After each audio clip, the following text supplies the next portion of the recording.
some games that will be streamed later on. In fact, the JV final will be part of the final day of the tournament at Republic on Sunday.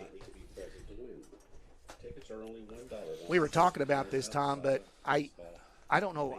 We don't have these in Branson, but have you ever eaten scramblers before? Oh, absolutely. Is that 4-egg? How's the 4-egg omelet? The 4-egg omelet. Bill Cox and company at Scramblers, they do a fantastic job. They will fill you. Go in, they will fill you up. I guarantee you. Guarantee you. And one thing, and most of you know, but whatever stream you've caught onto, you have got onto the food crew with this one. Tom and myself, we will not steer you wrong. Clever now facing a deficit for the first time. They're down 2 here as we're in the third inning, and it's the extra hitter, Austin Scott, leading it off, and he swings and misses at the first one. 4 strike 1. Let's give you the lineup and defense on this side of things as we're seeing our first full inning after this pitch, and the pitch is going to be low and outside and goes back to the screen. And I believe that now makes the count 2-0. 2-0. Yep. So Isaiah Smith is the center fielder leading it off for Clever. Chase Conrad at short bats second. Hayden Fender, the pitcher, bats third. Zane Compton, who is the third baseman, bats fourth. Hayden Shepard is the catcher. He is batting fifth. Seth McAfee is the designated hitter, batting sixth. Wyatt Howard, the left fielder, bats seventh. Carter Winger, the second baseman, bats eighth. Seth Steele is the first baseman, batting ninth. And Austin Scott, who is the extra hitter, is now up to the plate. I think we had our count wrong. Must have been 1-1. It's now 3-1. So 3 balls, 1 strike. Again, the number 10 hitter in the order, the extra hitter, and he flies it to right field. This one is in foul territory. And I take that back. It's in fair territory. It blows it back. It was foul. Wedgeworth, the first baseman, was running in foul territory. He was after it, and when he turned, he looked back, and it dinked in there just about 20 feet past the dust and fell fair. And if you want any indication how big a factor the win is, it's right there. A ball that would have been foul, maybe even caught in foul territory, ends up to be a wind-blown single for Clever. They have now 5 hits in the ball game. And the tying run at the plate, back to the top of the order, Isaiah Smith. He started the home half of the first with the single and eventually scored what is so far the only run for Clever. First pitch is low and outside for ball 1. Smith hitting from the left side. Yeah, you see there's some folks trying to hold umbrellas to block the sun, and it's going to be a battle for them to keep those umbrellas intact. For Tom and myself, we are very fortunate to be inside today simply because the reflection, first off, would be blinding to some folks, and then we would be trying to hold caps or umbrellas, and that wouldn't be working out very well either. Well, it's just amazing that an hour ago we had absolutely not a breath of air, and it has really blown in from the south now, and it's really altering the play of the defenders. They're having to really, really work at it. And according to the forecast, it's going to be a factor all day. 2 balls and no strikes. You'll in from the stretch in the pitch. That one is fouled back to the screen. I think probably you can see on some of the angles here, we have a lot of territory, foul territory, and balls that get behind the catcher, the runners are going to advance a base. And if you're not fast enough, maybe 2 bases. I've seen that happen here a few times. Yeah, Scott, you've got 30 yards from chalk line to the fence, so there's an opportunity to go get foul balls. Ground ball 2 at second, and up and out to first is Russell to Wedgeworth for the first out of the inning. And on the play, Scott will move over to second base. So 4-3 put out. Scott now at second base, and that'll bring in Chase Conrad. He also had a C&I single up the middle in that first inning. Clever had 3 hits in that inning. Smith and Conrad had 2 of them, and then Shepard, the catcher, had the pop-up single that may have fallen. If it didn't fall in the infield, it fell just in the outfield, but it was good enough for a run as the runners were going with 2 outs. Ground ball 2 second. Russell will have this one again on to first for the second out of the inning. And Scott moves down to third base. You know, Tom, when you look at it, that Clever first inning could have been a lot bigger. They had 2 on, nobody out, and to hold them to 1 run. And now Glendale with the lead, and kind of a similar situation here. Get the lead runner on, but then start to work out of it. Yeah, Clever exploded that first inning. They were just dinking singles and pulling them right back up the middle and doing whatever they needed. But, Julian came in and found a way to shut them down and limit the damage. Fender, the pitcher, at the plate now, and I think you can see it in the camera angle. I was in the dugout, the Clever dugout before the game, and of course looked up to him as he's a big kid, but he had those Independence Day socks on. We Yep. can get a good look at those. Here's a fly ball foul out of play. Now leaving the count 1-1. But, yeah, he had those nice big socks, perfect for a holiday tournament. You know, Scott, you remember over the years, holiday we used to always run right up and sometimes through the 4th of Yep. July. They've altered the schedule over the years to coincide with, family trips and getting teams available and doing whatever. But it's still called the holiday tournament because it borders the holiday, and that's just been the perfect call for it. Yeah, and it actually is shortened because the tournament would go several days, but now with not the double elimination format, they can play it in 3. It's a swing and a foul tip. Just staying alive is Fender. Well, the old days 2-2. the old days of the holiday tournament, it was a week-long adventure. It really was, especially when you threw in rain delays and long games and extra inning games, and it was all the baseball you could possibly want scrunched into a week. Mm-hmm. And it's be like going to the buffet and you just couldn't stop. Couldn't stop going. Exactly. Could stop That's going. that's a good way to call it. 2 balls, 2 strikes. 2 outs here in the inning as Julian trying to work around the leadoff single. And the pitch.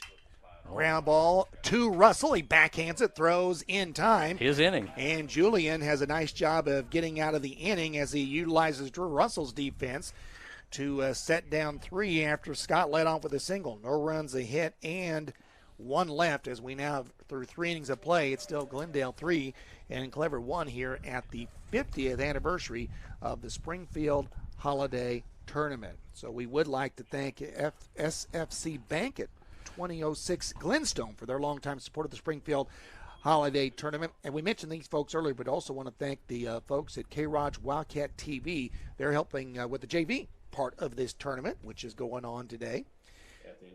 And we do appreciate each and every one of them. Missouri Sports Network as well involved. That's guys. Yeah. Jeff Simpson and company have put together quite an endeavor here. There's the Sox we were talking about. There you go. There you go. Well, and it's good we're following them because that means we have a new pitcher. Yep. We're going to make an adjustment. So what's going to happen is we know that Seth Steele's going to go to the mound. So there's just a straight switch. It's a straight switch, first to the mound. So Steele will come to the mound, and Fender will go to first base. And my guess is they're the 2 largest guys on the team. So there's probably interchangeable parts there. Yep. They are definitely standing out. So. Well, and I tell you, I was going to look back and see because I know in that last inning, and I'm going to make a real quick count here I'm thinking that Fender, he was close to 25 pitches just in that inning.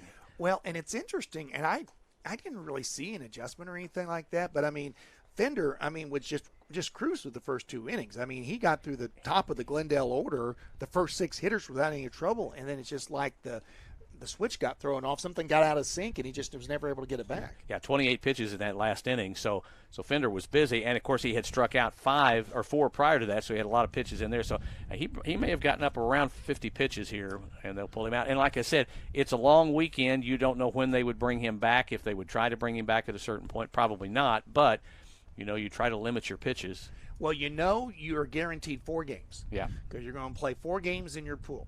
So you got that, and then if you get out of your pool, you're going to play at least 1, maybe 2, depending on what you do in those semifinals. And there are 3 pools to this tournament. We've got we're covering the pool here at Clever today. Don and Matt and Mike are over at Republic. They've got the pool that's going on over there. And by the way, Don did text me a score. Kickapoo won the first game over there, 11-2 over Republic. Okay. So Kickapoo ends up getting the win there, so they get the victory in that pool.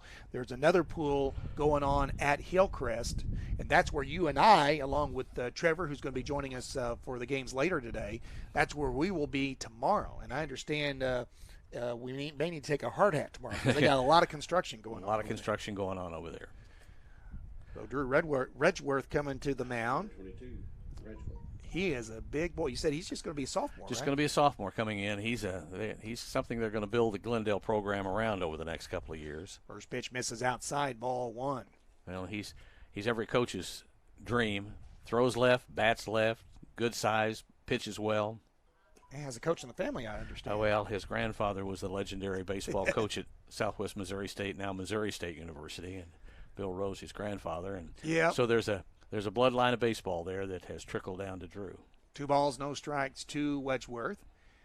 Wind of the pitch by Steele. That one is going to be in there for a strike. Does get by the catcher, but was in the zone. You know, I was back in the early 70s. My brother Skipper and I bat-boyed for the baseball Bears when Bill Rowe was coaching, and they had a second baseman named Gutton at the time. Did he go on to do anything? Yeah, he's for the next. Some look at that. 1,000 games or something. Here's a little punch single into left field. That'll be a base hit. That is Glendale's first hit of the game, and Wedgeworth ends up getting the single. Well, he just kind of reached out across the plate there and just dinked it over the shortstop's head, and sometimes that's what you kind of got to do to get it going. Ryder Young to the plate now. Young struck out in the second. Glendale up 3-1 here. You know, the Glendale high school team had a very good season under Jim Julian. Of course, being covering baseball in Branson, they were in the same district, so got a chance to see the Falcons a couple of times. But they were playing as well as anybody at the end of the season. Won a very tough district, and then gave Willard all they could handle in the state quarterfinals, and Willard did something, I think. Did they not win a state championship? They went on. Sort? Well, they kind of exploded out of the gate down the line and really caught all that magic you need as you're making a state run. And absolutely quite a finish for Willard, who will probably see a lot of their players in this tournament, of course. Yeah, in fact, we'll see them tomorrow. Here's a ground ball. That's going to scoop by the third baseman as it was in the hole. That'll be a base hit for Young. That'll be his first hit of the game. Now Glendale all of a sudden has got back-to-back hits, and Wedgeworth heads down to second base. Still nobody out in the inning, and here's Brandon Phillips. Phillips got the third inning started with a walk and then ended up walking home as he stole second and then moved around. Yeah, 5 walks in that third inning was the killer for Clever, as they just, Fender on the mound just couldn't find it there. Bunt is going to be foul as the first baseman, Fender, tries to come down and get it and made a nice diving stop. He and Steele probably the only 2 players on the field that could have got it, because even though they were a little ways because of their height, they had a shot, and he got close, a lot closer than I thought he would. Well, Phillips, he turned and he showed the bunt, and then when it came in, the ball was up a little bit, so he got under it instead of over it and popped it up. And with the way the wind is blowing, anything can stay in the air for who knows how long today. 1 strike. We'll see if Jim Julian keeps the bunt on here. First and second, nobody out. 3-1 our score. Stretch and pitch. That's a fly ball on the infield. Second baseman, Winger goes back, and will catch it for the first out of the inning. Had to fight it just a little bit. Yeah, wind had died down a little bit, but anything in the air is going to be an adventure. It's almost like you can just assume you're going to be 2 or 3 steps back. Well, and I think anything in the air, you're not going to draw a bead on it in one spot and be there the whole time. Your feet are going to be working today, either in the infield, the outfield. Haven't really seen the catchers have the opportunity to go back and try to field one over the plate, but it's going to be an interesting call today. Kane Snyder to the plate now. Snyder walked and scored in the third. 3-1 Glendale here. Glendale with their 3 runs in the third. Clever got their only run to this point in the home half of the first. Want to know the count? Foul back to the screen to even the count at 1-1. So 4 games here today. This is the pool that ended up a team short because the team dropped out, so they're doing something unique. They'll have the schedule today. They'll finish tomorrow, but then they're going to do a little mini second game tomorrow, so they'll base it on record and match it up that way. Try to advance out. Game. So Glendale playing here, they'll turn around and play right after this. Against Nixa. Mm-hmm. And then we've got the other team, and we'll go over that schedule here in just a second, what else is coming up. The next pitch is going to be up and outside, and the count now is 2 balls and 1 strike. Carrick Memorial out of Liberty, Missouri. They'll be in here this afternoon. But what they're basically doing, Clever will be the team that splits their back-to-back. They won't play back. Clever will open today, and they'll come back and play the late game tonight.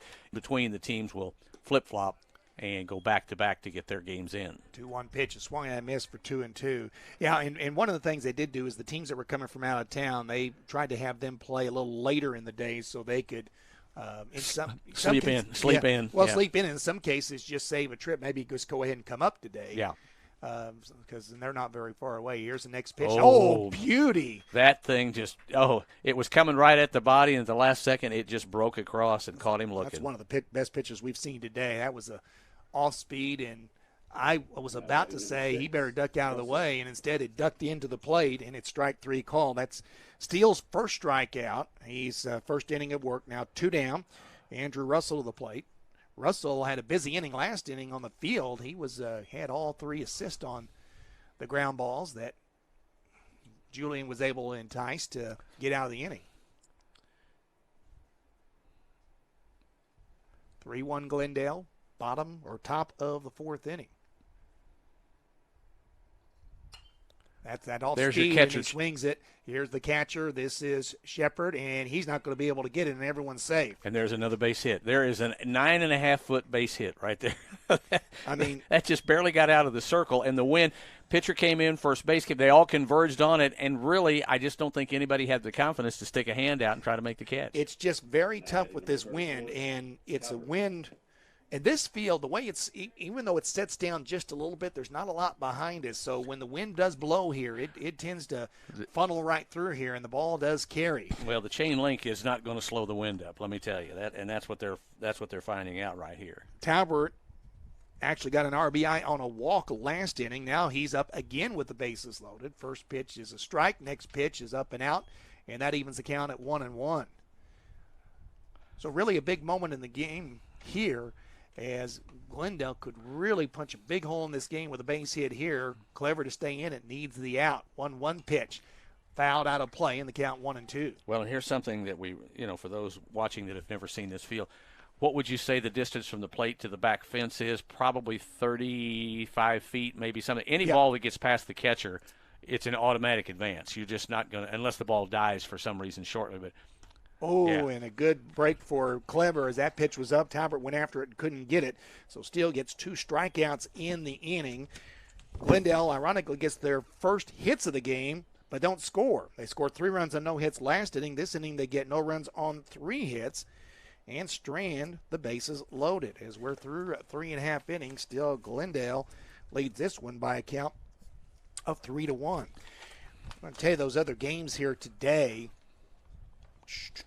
We've got Glendale Nixa is the next game coming up here approximately 2:30, and then the Herrick Memorial Post 626 team. It's a Legion team out of the Kansas City area, Liberty area, as you mentioned. They'll play Nixa around 4:45, and then Clever at 7 o'clock. Be interested to see that team, because that's a team that's coming from that. There is a big history from that Kansas City League in this tournament of teams having success here. So I'll be very interesting to see how they all work out and get that going. Well, in the old days when we referred to this as the Legion tournament, and we saw a lot of posts come in, that Independence post team would come in here and just dominate year after year. Matter of fact, they won it 4 years in a row. So like you say, Scott, there's a lot of history to this tournament with the Kansas City teams. And in the old days, too, those St. Louis teams that would come in used to bring in quite talented groups, and they were many years very, very dominant. Yeah, Kansas City Post 340 won the tournament in '89, and then that Post 21 run you were talking about, and they had a quality ball club. They won 5 out of 6 tournaments between 92 and 97. Ironically, the one team that ended that run was Hillcrest, and what's interesting about that is Hillcrest hasn't played in this tournament very much, because for years, but as Tom mentioned earlier, the way the calendar works out, there were a few years that the holiday tournament was was a week early, so Hillcrest could go to both this tournament and the Bartlesville tournament. But that Bartlesville tournament actually had a chance to work some games for that team out of Bartlesville a couple years ago when they came to Branson, and went to Bartlesville a couple of times. College of the Ozarks, who I call for, that Oklahoma Wesleyan was in the conference for many years. So one day we took a tour around and saw that stadium over there. It's a very nice facility, and that's this tournament's been around 50 years. That one's in at the 70s. That's how long that tournament's been there. So it's got a long history, maybe even longer than that. Here in the bottom of the 4th inning, it's Compton that'll lead it off, and the count now is 0-2. 2 strikes. Yep, got him looking or swinging on a couple of breaking balls there, so he's down. Glendale with 3 runs on 3 hits. Glendale's actually out-hit him 5-3. Foul ball. Instead, Clever just the 1 run, and that's really a lot of credit to Glendale and Julian and the defense. They've been able to come up with plays when they had to. I'll tell you what, Julian's really he's got some motion going. These first 3 pitches up here to Compton have all just fallen off the plate, and he's been reaching down. 0-2. That one just misses the corner, and it's 1-2. A good pitch, even though it wasn't called a strike. That's exactly where he wanted it, and that's where you just try to entice the hitter to chase it, and he didn't. So a good take by Compton there. 1 ball, 2 strikes, and the pitch. Way outside to square the count, 2-2. Scott, something we should also mention, the infield here. It's a really nice infield, but it's a very thick carpet of grass. So anything on the ground is not going to move quickly. I mean, it's a good. Well, this one will bounce that way, but anything low is not going to get out of the infield too quickly. That one has gone to Reinhardt at shortstop, and a nice scoop by Wedgeworth, the first baseman, and that's the first out of the inning. So. Now batting number 6. We take a look at this. Julian had, gave up a couple of hits, actually 3 hits in the first inning, but since then, just given up a couple of hits and actually just faced one over the minimum. He had a runner picked off in the second inning after he singled, and then Scott was stranded in the third, and now starting out the fourth with the ground out. Shepard, the catcher, at the plate, and the first pitch in there for a strike, 0-1. Well, and again, we keep talking about the length of this tournament and how many games you're playing back-to-back and turnaround and all this sort of thing. And having arms is really the key. Here's an adventurous pop fly. To center field, but well played out there by Biggers, and that's the second out of the inning. Yeah, you're going to have to find a way to make sure that you've got enough arms to get you through the challenges.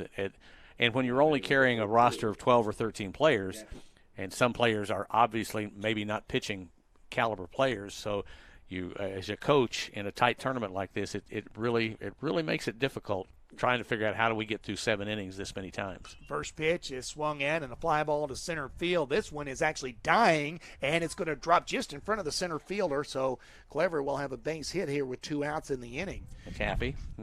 McAfee ends up getting on after he popped up the first time up. So for Clever now, that is their 5th hit, actually 6th hit of the ball game. They have 6 hits, but only the 1 run to show for it. Now, granted, a couple of those were airborne, but that one almost did the opposite. Well, I've just started to say Biggers has been backing up at center field to make all of them, and this one, I think, he waited, and then when he came in, it's not a bad play, but the wind just never pushed it to him like the others had. Yeah, he's like a half a step. He starts a half step earlier, probably catches it, but instead it's going to be a runner on, and the first pitch on the corner for a strike to Wyatt Howard, the left fielder. Howard singled in the second. He was eventually picked off in that inning. 2 outs here in the fourth. 3-1. Throw over. Did he get him? And just missed him. It was close though. Well, and I like when the umpire walks in and doesn't make an in. He's walking in, and I think he was taking a vote in his head. Did he get him? Did he not get him? And he was real slow about the call, but then he made it and told us what happened. So that's a committee of one here. There you go. Right? Count at the plate is 1 ball, 1 strike to Wyatt Howard. Now, I do not know how the umping crews are going to work today. There are 4 games here. I can't imagine that they're going to work officials 4 consecutive games, but they might. I'm not sure how this is going to work out today. Usually what they would do in a situation, they would go 2 and 2. Yeah.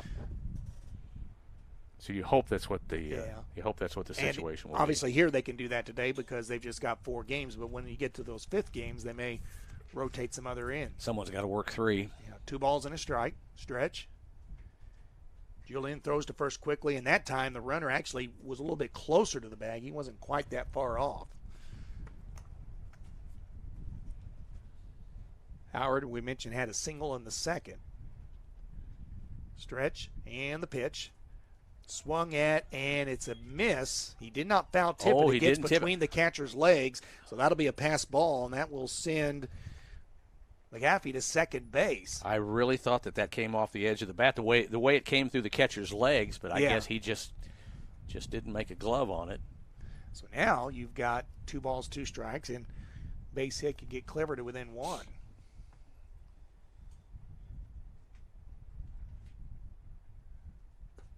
But it won't make any difference as he swings and misses, and Julian gets a strikeout. That is actually his first strikeout of the game as he works around the 2-out single No runs, a hit, one left as we go to the fifth inning. It is still Glendale 3 and Clever 1.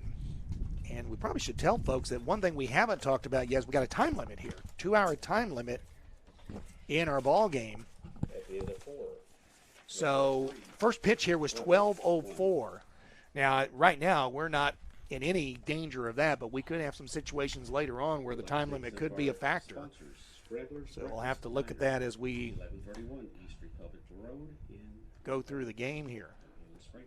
Do want to remind folks, I don't know why I feel like I need to mention this again, but I see 4A Gallman. I got to mention Scramblers Breakfast Diner, and their dinner is located at 1131 East Republic Road. They're open 6 a.m. to 2 p.m. Great breakfast menu, home of the 4-egg omelet. I think my stomach just quaked. Yeah. I'm it's the lunch hour. You're still getting Yeah, there hungry. you go. That's what it is. Hey, do we don't want to remind you and thank our friends at Redline Media Alliance and K-Rod, Wildcat TV, as they're helping us stream. Of course, Redline working with us here, JR, and the crew here today with Redline Media Alliance. I know that's been a great addition to the tournament and really a great way to celebrate the 50th anniversary. Well, so much is in the early years of the tournament. I just remember it was in covering local sports. It was during that week. Everything else kind of took a back seat to the Legion tournament because it was that important. It was that meaningful to the community, and coming in and winning the Springfield Holiday Legion tournament was a big deal. I am a little glad they didn't stream the games then, because had I been doing those games then along with Don and some of the other guys, when doing the 8th game of the day, could have been interesting. Tom, ready to go? Why don't you take a little bit here? Well, we'll see what happens here. We're going to kick off the 5th inning here, and leading off for the Falcons will be Sam Reinhardt. He is the leadoff hitter, and he'll take one on the edge right there for a call for a strike. Reinhardt has struck out a couple of times today, so he's looking to get off the snide. And Steele still throwing and dealing here for the Blue Jays. And there's one popping up. And Fender at first base waves everybody off, puts those big arms out, and he'll make the catch for the first out. Looks like the wind may have died down a little bit. I'm looking at the trees over here because we have flags, but it does definitely look like that maybe it's that, and maybe they've got a little bit of a read on it now. Well, I was going to say he got an eye on it. He only moved 8 or 10 feet to his right, so it wasn't too difficult. Braden Biggers, the center fielder, will come up. Biggers has a fly out and a walk in his first 2 appearances, and Steele finds the edge again. Tom, really, except for that 3rd inning, it's been a fairly well-pitched game by Clever. I know Steele got into a little bit of trouble last inning, was able to work around it, but you get into some of these games, it's just an inning. It could be a hitter here or there, and just the little things are what really kind of add up here. Well, in pitchers, they love to strike everybody out, but in tournament play like this, if you can get somebody to swing and put a ball in play on the first or second pitch, just like see right there, put your defense to work. He fires it across, and what a stretch! Oh my goodness! Whoa! And you know what? I'm thinking Fenders is probably a good 6'4", 6'5", and he used every bit of it to reach out and pull that one in for the second out. That is, ladies and gentlemen, I will tell you, that's probably a base hit 99 out of 100 times right there. But Fenders is able to reach, and it was interesting play third because Compton, the third baseman, it looked like the shortstop was going to get it, but I think if the shortstop takes it, there's no way he's going to throw him out. So that was the only way they could complete the play. And the third baseman, Compton, made as good a throw as he could, and Fender finished it off with a stretch for the second out. Well, his momentum got him to the ball and then allowed him to release, and then the stretch on the other end is really what was the highlight of the play to get the second out. So Julian, the pitcher, he's up, batting in the 3-hole here. He has flied out twice and takes the ball. Did he get that one fair? Or is it he's gonna wind it a little bit foul there? So that'll be a strike on him. Got out in front of that one a little bit, but you see it on the cameras here. But just I don't know if we got a chance to mention earlier, but it's 320 down the lines here, 370 to dead center. But again, the wind is blowing that way today. But we really. And that's the interesting thing, Tom. We really haven't had a ball hit that deeply yet. No. We had a couple of balls to center field that have gone maybe 50 yards into center field. Not even 50 yards, 50 feet into center field. But that's been about the deepest ball we've seen. 3-1, 3-2, and he'll go full. So 2 outs here, top of the 5th. As you see, Glendale continuing to lead right here. 3-1 is our score. Opening game of this pool. Back to Steele, over to first, and 1-2-3 goes Glendale. So no runs, no hits, and they don't leave anybody on, and we'll go to the bottom of the 5th. Clever trailing this one 3-1. Let's remind you about the folks that are really helping us make it happen this year. The folks at the Springfield Area Baseball Association want to thank longtime supporters Play It Again Sports. They're located at 1300 East Battlefield. For your sports equipment and clothing needs, see their sales reps for your team's needs.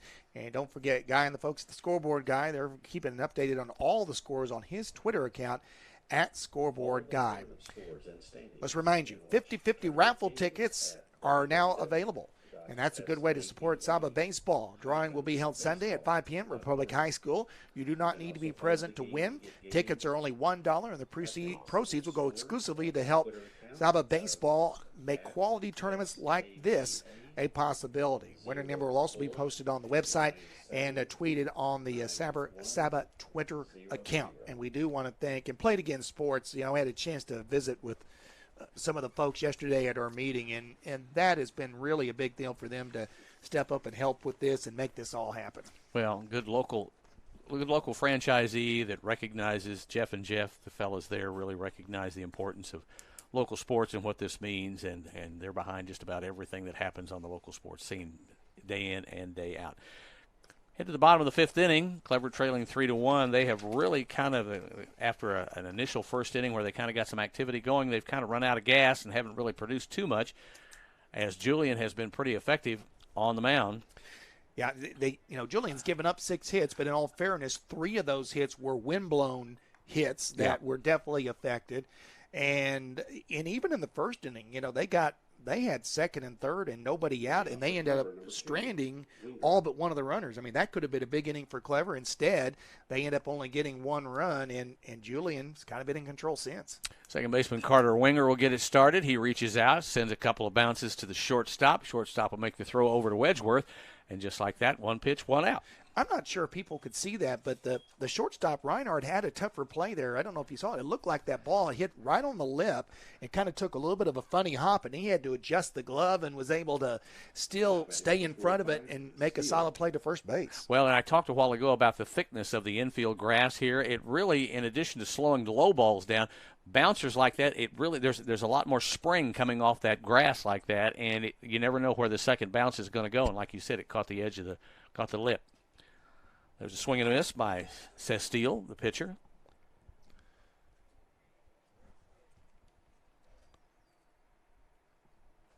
Bottom of the 5th, 3-1, Glendale leading Clever. And like I say, opening game in this pool from Clever Field. And Steele goes reaching above the letters there, and it's quickly 0-2. I don't know if we mentioned this, but, Clever, as we said, Justin Snyder kind of put together a team with Crane and players from Billings as well. But some of the players that usually play with Clever during this time of year are at a basketball tournament, so they're not here. So they've had to really kind of mix-match their lineup in order to be able to, get things going today. But got some help to be able to get the lineup together. Yeah, in recent years, there are challenges to putting together summer baseball programs because people have so many variables and things they're involved in, and baseball is a time-consuming thing, and Steele goes swinging in the dirt. 4 strike number 3, and he's out, second out of the inning. And the second strikeout for, and I said second, actually it's the third strikeout for Julian. He got a strikeout in the first, so he struck out batters in the first, fourth, and fifth, 3 in the ball game, and still now cruising with a 2-run lead. Here's your extra hitter in Austin Scott, batting in the 10 hole, and he'll take a first call strike. So Julian just been kind of motoring along since the first inning here. Don't know, his pitch count is not high. Might try to add it up here in a little bit and see what he's done, but he sends one over, and Mr. Russell's going to go back to work throwing from second to first. And that's it. 1, 2, 3 goes Clever.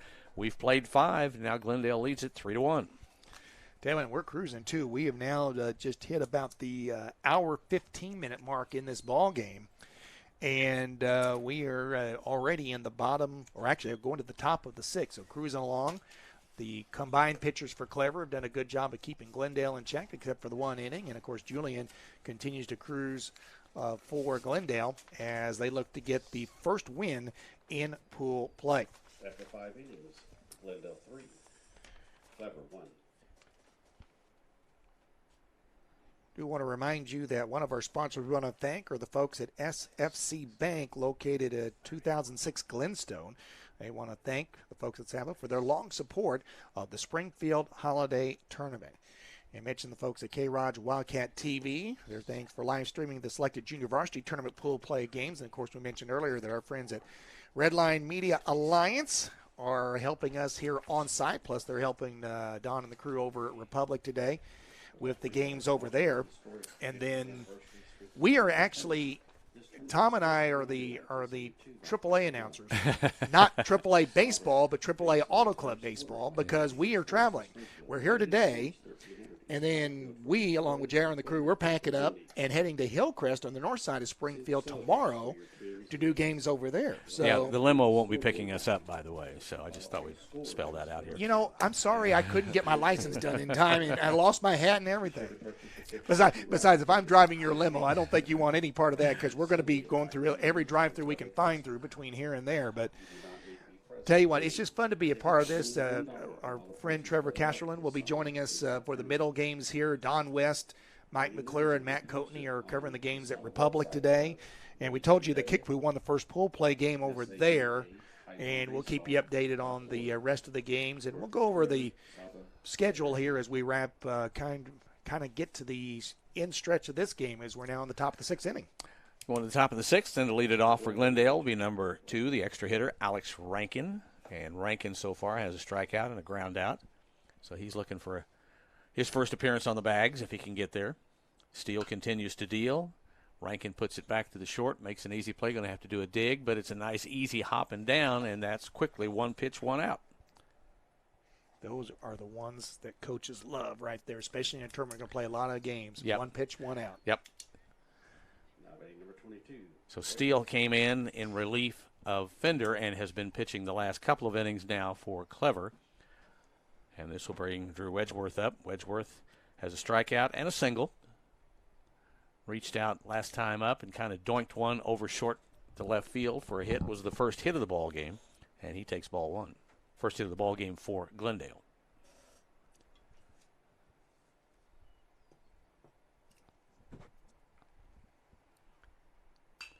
And he does the same here, sends the center fielder deep, retreats, plants himself, and pulls it down. That's quickly 2 outs. It's kind of interesting, but it's all of a sudden kind of settled down into a. They found a rhythm, I think. Yeah.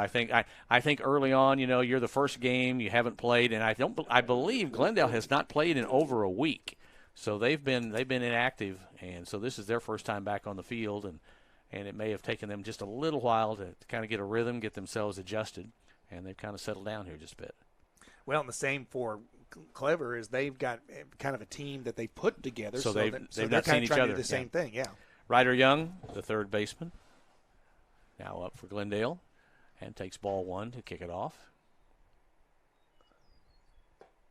And low in the dirt, and that'll be ball 2. Young with a strikeout and a single on his resume so far today.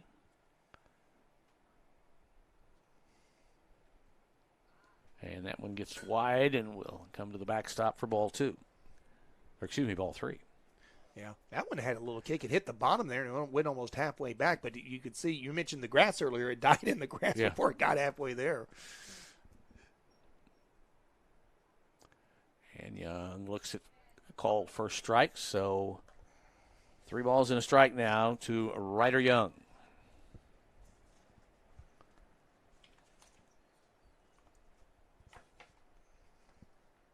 And takes it inside and looks at it, and he'll take a pass down to first with a walk from Steele.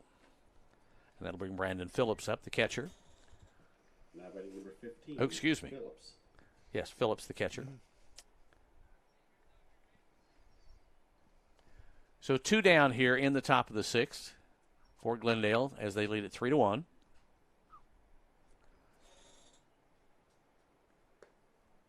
And misses the outside and opens with a ball.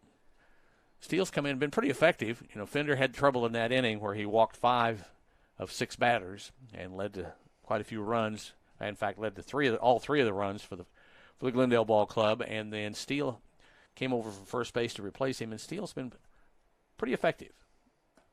But he now finds it high again, so quickly 2-0. Yeah, we told you about this Clever Ball Club. They're a mixture primarily of players from Clever and Crane. There was a player from Billings on the team as well, but all those, and pretty much everyone probably watching this knows this geography, but they're very, very close together here, so very easy to pull that together geographically, distance-wise, and come up with a team. And all 3 programs had good records this year and had a very strong team, so certainly I think can present a challenge. And, you know, playing Glendale here, well, you're talking about a Glendale team that in their school ball team was a district champion this year. Steele went back to collect himself. He goes down 3-0. And he'll go 4-0, and back-to-back passes there. We'll put 2 men on.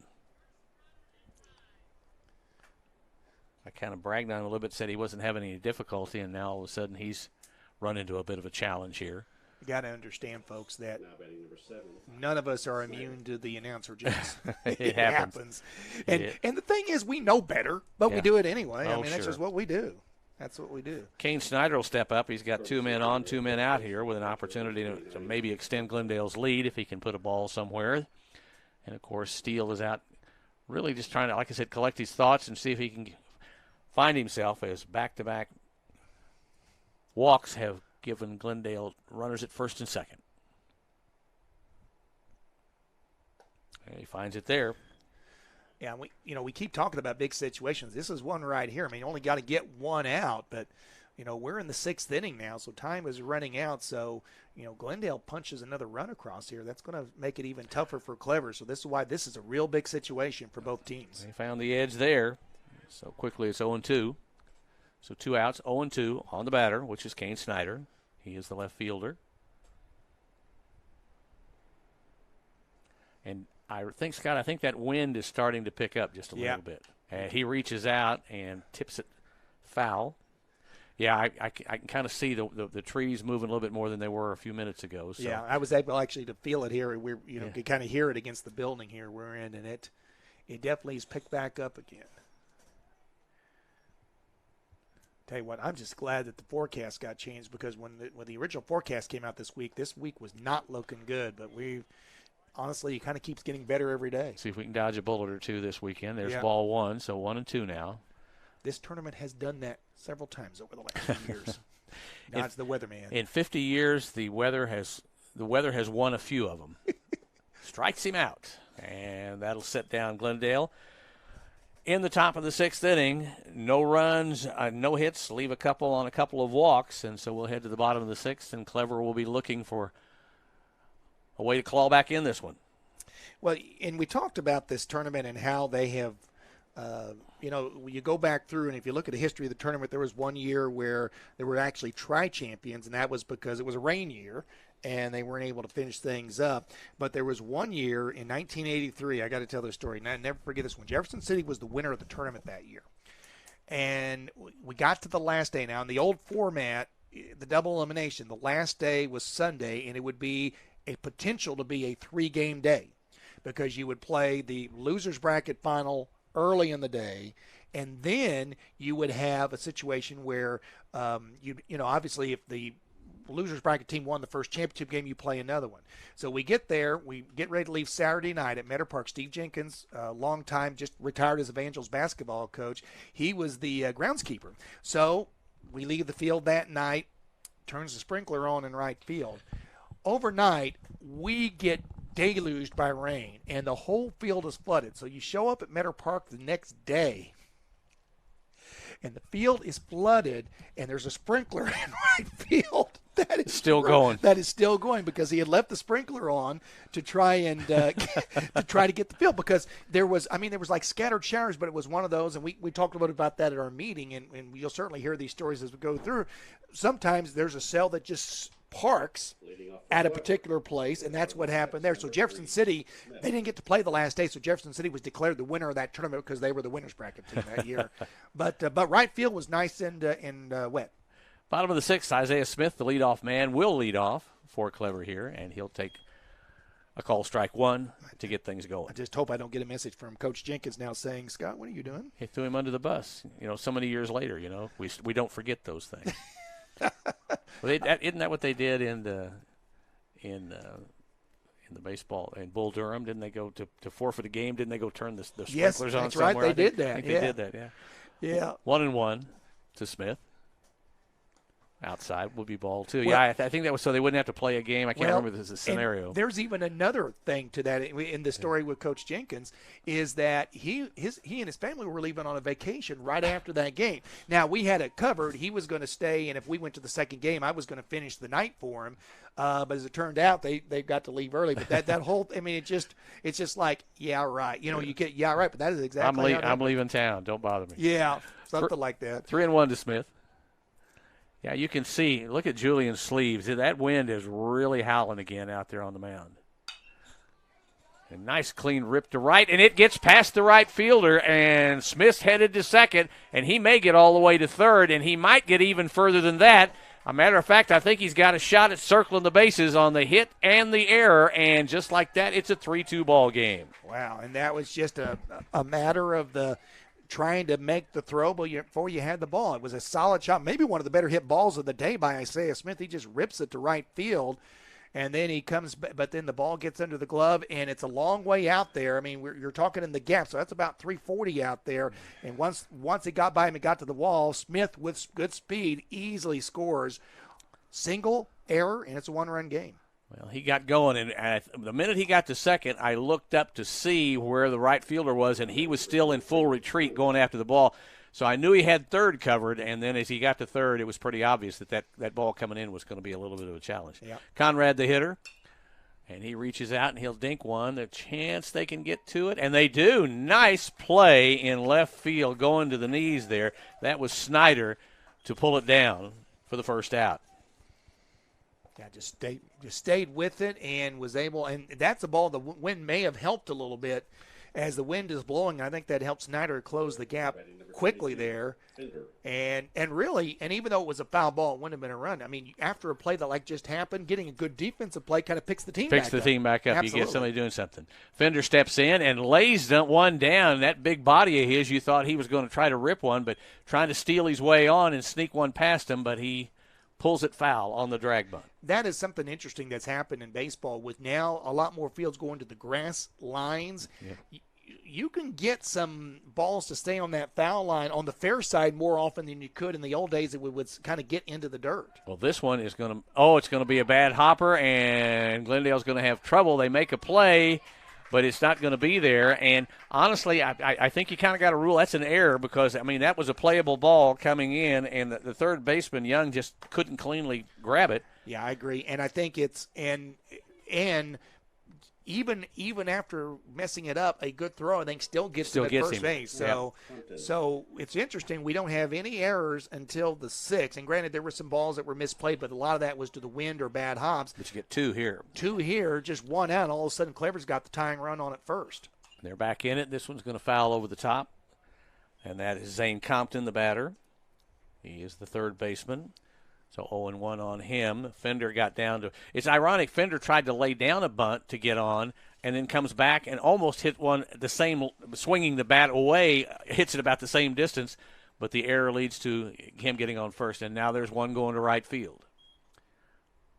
And we'll pull that one down for the second out. If you're Julian here, you just – and in Glendale, I mean, Clever got the run.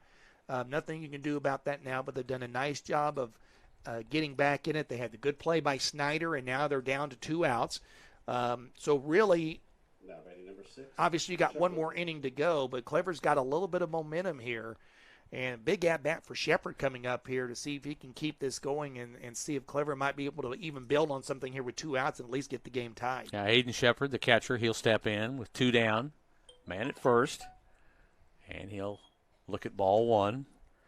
Now, Julian coming into this, I had done a quick tally, and Julian had somewhere around 65 pitches coming into the inning, so he's well over 80 now with potentially, and we'll have to throw a 7th inning, So his pitch count's going to get up around that 100 range before too long. So he's gone the distance. But I think if you're Glendale, if you can get out of this and get a seventh inning, I think you consider that a win. Oh, absolutely. Well, that one goes straight up, and I mean straight up, battling back, and what a play and what a stab right there by Brandon Phillips. I mean, the wind played havoc with that one. He comes up and gets the third out. The wind played havoc with that one. He comes up and gets the. And a runner left on base as we're set for the seventh. And what a nice finish to the game we've got here. It's a 3-2 game. It's been an interesting game, but still a game that is, you got a good competitive game, a good way to start pool play here at Clever. And as we mentioned, we've got more games coming up. Glendale will stick around and play Nixa in the next game. And then we'll have the team from the Kansas City area, Herrick Memorial Post 626. The Owls will be coming in. They'll play the last two games. They'll play Nixa at 4:45 and then play the host Clever at 7 o'clock. As I mentioned earlier, Tom and I, along with Trevor, we're going to be heading over to Hillcrest tomorrow. We'll have 5 games over there. We'll see Willard, who again won a state championship. But we're going to see a pretty good Fort Smith team over there tomorrow that in AA was runner-up in American Legion last year. And they're going to be coming up from Arkansas, plus a district champion in Forsyth. They'll be playing there, and also Lebanon. So another good round of baseball that we're going to see over there tomorrow. We'll have, of course, streaming here on the SABA.org. We're going to have the entire Republic pool. That's going on now. Kickapoo and Ozark playing now. Ozark and a team out of Rolla will play around 2:30, and then you got the Rolla Browns taking on Post 11 at 4:45, then Republic and Post 11 at 7. They'll have 5 more games over there tomorrow, and then all the tournament will wrap up with semifinals on the varsity side, the JV championship game, and then the varsity championship game going on at Republic. And they'll have some games here at Clever tomorrow. As we mentioned earlier, it'll be at 10 o'clock Clever Nixa, and then Herrick will play Glendale at 12:15. Then they'll take the best records and play your 2:30 and 4:45 games. So you will see a team twice in this pool. We don't know who. Just don't know who. Yeah, that's kind of what it is. But it's really great, and I like the way they've structured it so that a team comes in. You play a back-to-back doubleheader today. Other than Clever will be the one that'll split and they'll come back because the home team that they're local and they can do that. So Glendale will go back-to-back, Nixa will go back-to-back, Herrick will go back-to-back, and that'll be a quick way to get through it. Not a lot of sitting around and waiting. No doubt. Drew Russell will lead it off for Glendale here in the top of the 7th inning. He's looking to lay one down, but he'll take it on the outside corner for strike 1. Well, it's pretty obvious that barring something unusual here, time limit's probably not going to be an issue. But if you're Glendale, tell you what, getting that run back could be pretty big momentum-wise if you could get something out of the 9, 10, and 1 hitters and try to get that 2-run lead back, because anything could happen in that last at-bat. Well, you're right. They've opened the door here. It was a 3-1 game. It's now a 3-2 game. And Russell took a couple of strikes, and now he pops one foul, and it looks like Fender is going to easily camp under that one for the first out. And the other thing that gets interesting here, and we're assuming that Steele will get through this inning and everything will stay kind of status quo, but, you get to that inning and let's say they do start getting a little trouble. How long, until you, as you say, you got to coach to win the game you're playing, but you also got to realize you got 2 other games to play. Yeah. Henry Talbot, the right fielder, will bat, and he steps back, reaches, pulls it, sends it to short. Long throw over, another stretch, and the second out on 1 pitch. So getting some pretty efficient infield play today. That's, we've really not seen too many mistakes, a couple of pop flies that the wind kind of got in the way of. But other than that, from second to short, they've covered the ground, and even third as well. They've made some pretty good plays. Well, and I'm going to be honest, Tom, I think the defense has kind of been the star of the show they really here in this game. Here's Reinhardt going to try to steal one, and it's going to do what you said it couldn't do, Scott. It got over the chalk line. It almost died on the chalk. Just had that little spin that got it on there. He throws that one about a foot to the left of where he hits it. That probably hugs the line for a base hit, but that's what it can do here.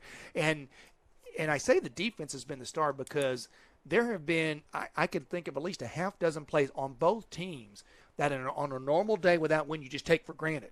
But have been tougher plays today, and then a couple even bad hops on the infield that were recorded for outs. So the defense for both teams have really, really played well. Reinhardt takes the second strike, 0-2 quickly. Steele deals, throws it outside just a little bit for ball one. Yeah, Clever trying to get through the inning and then try to come up and mount some sort of a rally here. And, of course, Glendale will go out and try to put some defense together to shut it down and pick up a win if they can. There's ball two outside. Well, and the other thing to keep in mind is that beside pool winners, there's going to be one other team that advances to the semifinals as a wild card. They take the top team, and I know there's a whole criteria of tiebreakers to go through, record obviously being the top, but if you get, tie records, you probably take a look at run differential and those type of things to get that in. So, I think these teams, you're guaranteed 4 games, but, you really consider an accomplishment if you can at least get to Sunday. And that is the goal. Only 4 teams out of the 14 will do that. Reiner had fouled that one off before this one. He lays it down to third, and once again the long stretch and throw, and that's the third out to shut down Glendale in the top of the 7th. No runs, no hits, nobody left, and so Clever comes up with one last opportunity to tie or maybe win this one. 3-2 the score as we go to the bottom of the 7th inning, and Clever will have the 6, 7, and 8 hitters coming up. One of the things that we talk about in this tournament is that you do have a lot of times that you get down the roster, but maybe you don't have all your players available. We mentioned Clever has a few players. I know Glendale was wondering if I think they had one player in question coming in. So sometimes you have to adjust on the fly a little bit. And the fact that so far the game has got through with just 3 pitchers. Clever's used 2, and so far Glendale's used 1, and indeed Caleb Julian's back out there for the 7th to try to finish this one off. And a complete game, anytime you get a complete game, it's a bonus. But in this tournament, to get a complete game the first game out, that's pretty good if you can pull it off and get the win. Well, in a tournament structure like this where you're going to be playing so many games so quick, if you can win the opener, you're so much better off. You're not clawing your way back, trying to level the thing and try to battle your way back. So getting the win in the opening game is just, and anything, of course, it's always critical, goes without saying, but today that would be extra special. So like you say, the 6, 7, 8 will bat here for Clever in the bottom of the 7th inning. Leading off for Clever in the bottom of the 7th, number 13, McGaffey.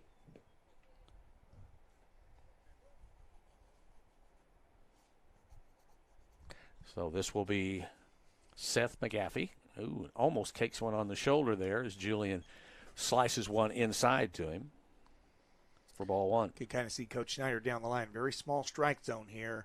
Don't know if you're automatically taking a strike, but probably a good idea. Kind of an excuse me there. Julian throws it. Almost gets away from him, but Wedgeworth makes the play, and quickly one out on the excuse me turn there by McGaffey. Well, and it was almost like I had just barely got out of my mouth. I wonder if they're taking a strike. Well, obviously he started to swing, but it's almost like he checked his swing. Yeah. Maybe thinking better about it, but he made contact. It stayed in fair territory, so a good quick out for Glendale. That'll bring up Wyatt Howard. Howard grounded out and struck out so far in the ball game.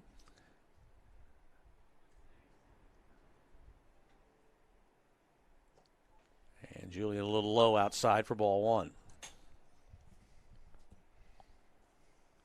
We talked about how big Steele and Fender were, and Howard's no small individual standing up there at the plate either, so some pretty good size for this Clever ball club.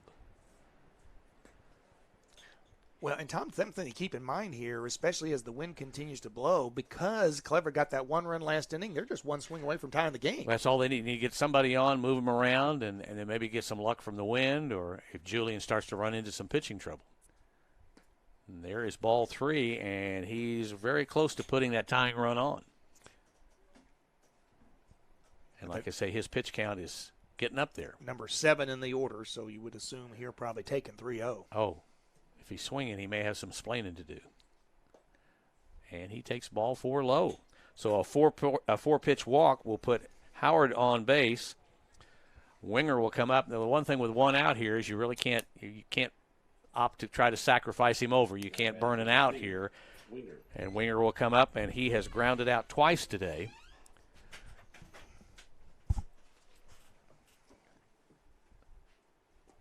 And there's a fifth ball in a row, so Julian's having a little trouble himself now trying to find the range. Well, and, it's interesting you say that because I've seen a few times where teams will do that, and if you're familiar with the club and you kind of know what you got coming up, you might be able to do that. Ooh. But in this case, is that one a good stop by the catcher there to prevent it from going back? But in this particular case, I mean, yeah, you're playing station-to-station baseball. There's nothing fancy about this. Your job, if you're at first, is to get to second, then get to third, and get home, and just advance them.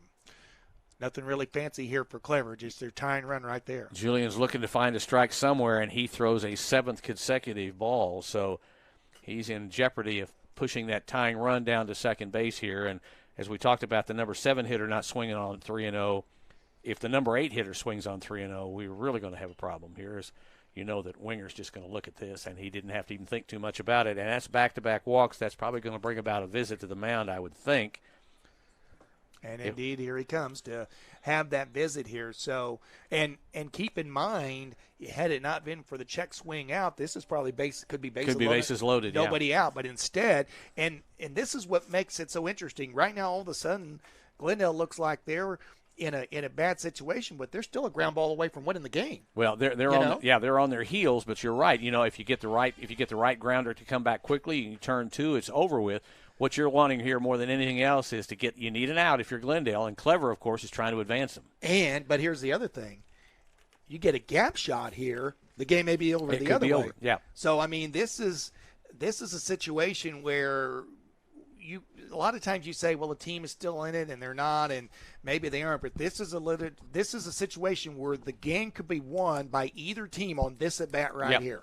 That is a distinct possibility, and it'll be Seth Steele that'll try to get it done, and Seth is 0 for 2 today.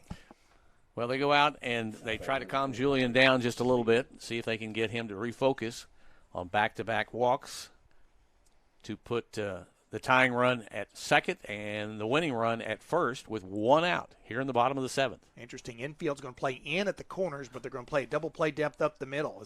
Shortstop will shade to the bag. And he does find the plate this time for strike 1 against Seth Steele.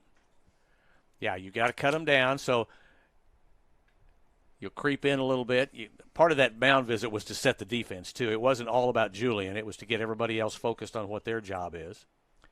And there's strike 2 quickly, so Julian, after having trouble with 8 consecutive tosses, goes back-to-back, and he'll probably throw something kind of ugly here to Steele on this one. I'm sure the mound visit, one of the things they said, he's probably going to take a strike, so get the first one over. Yeah. And he did that.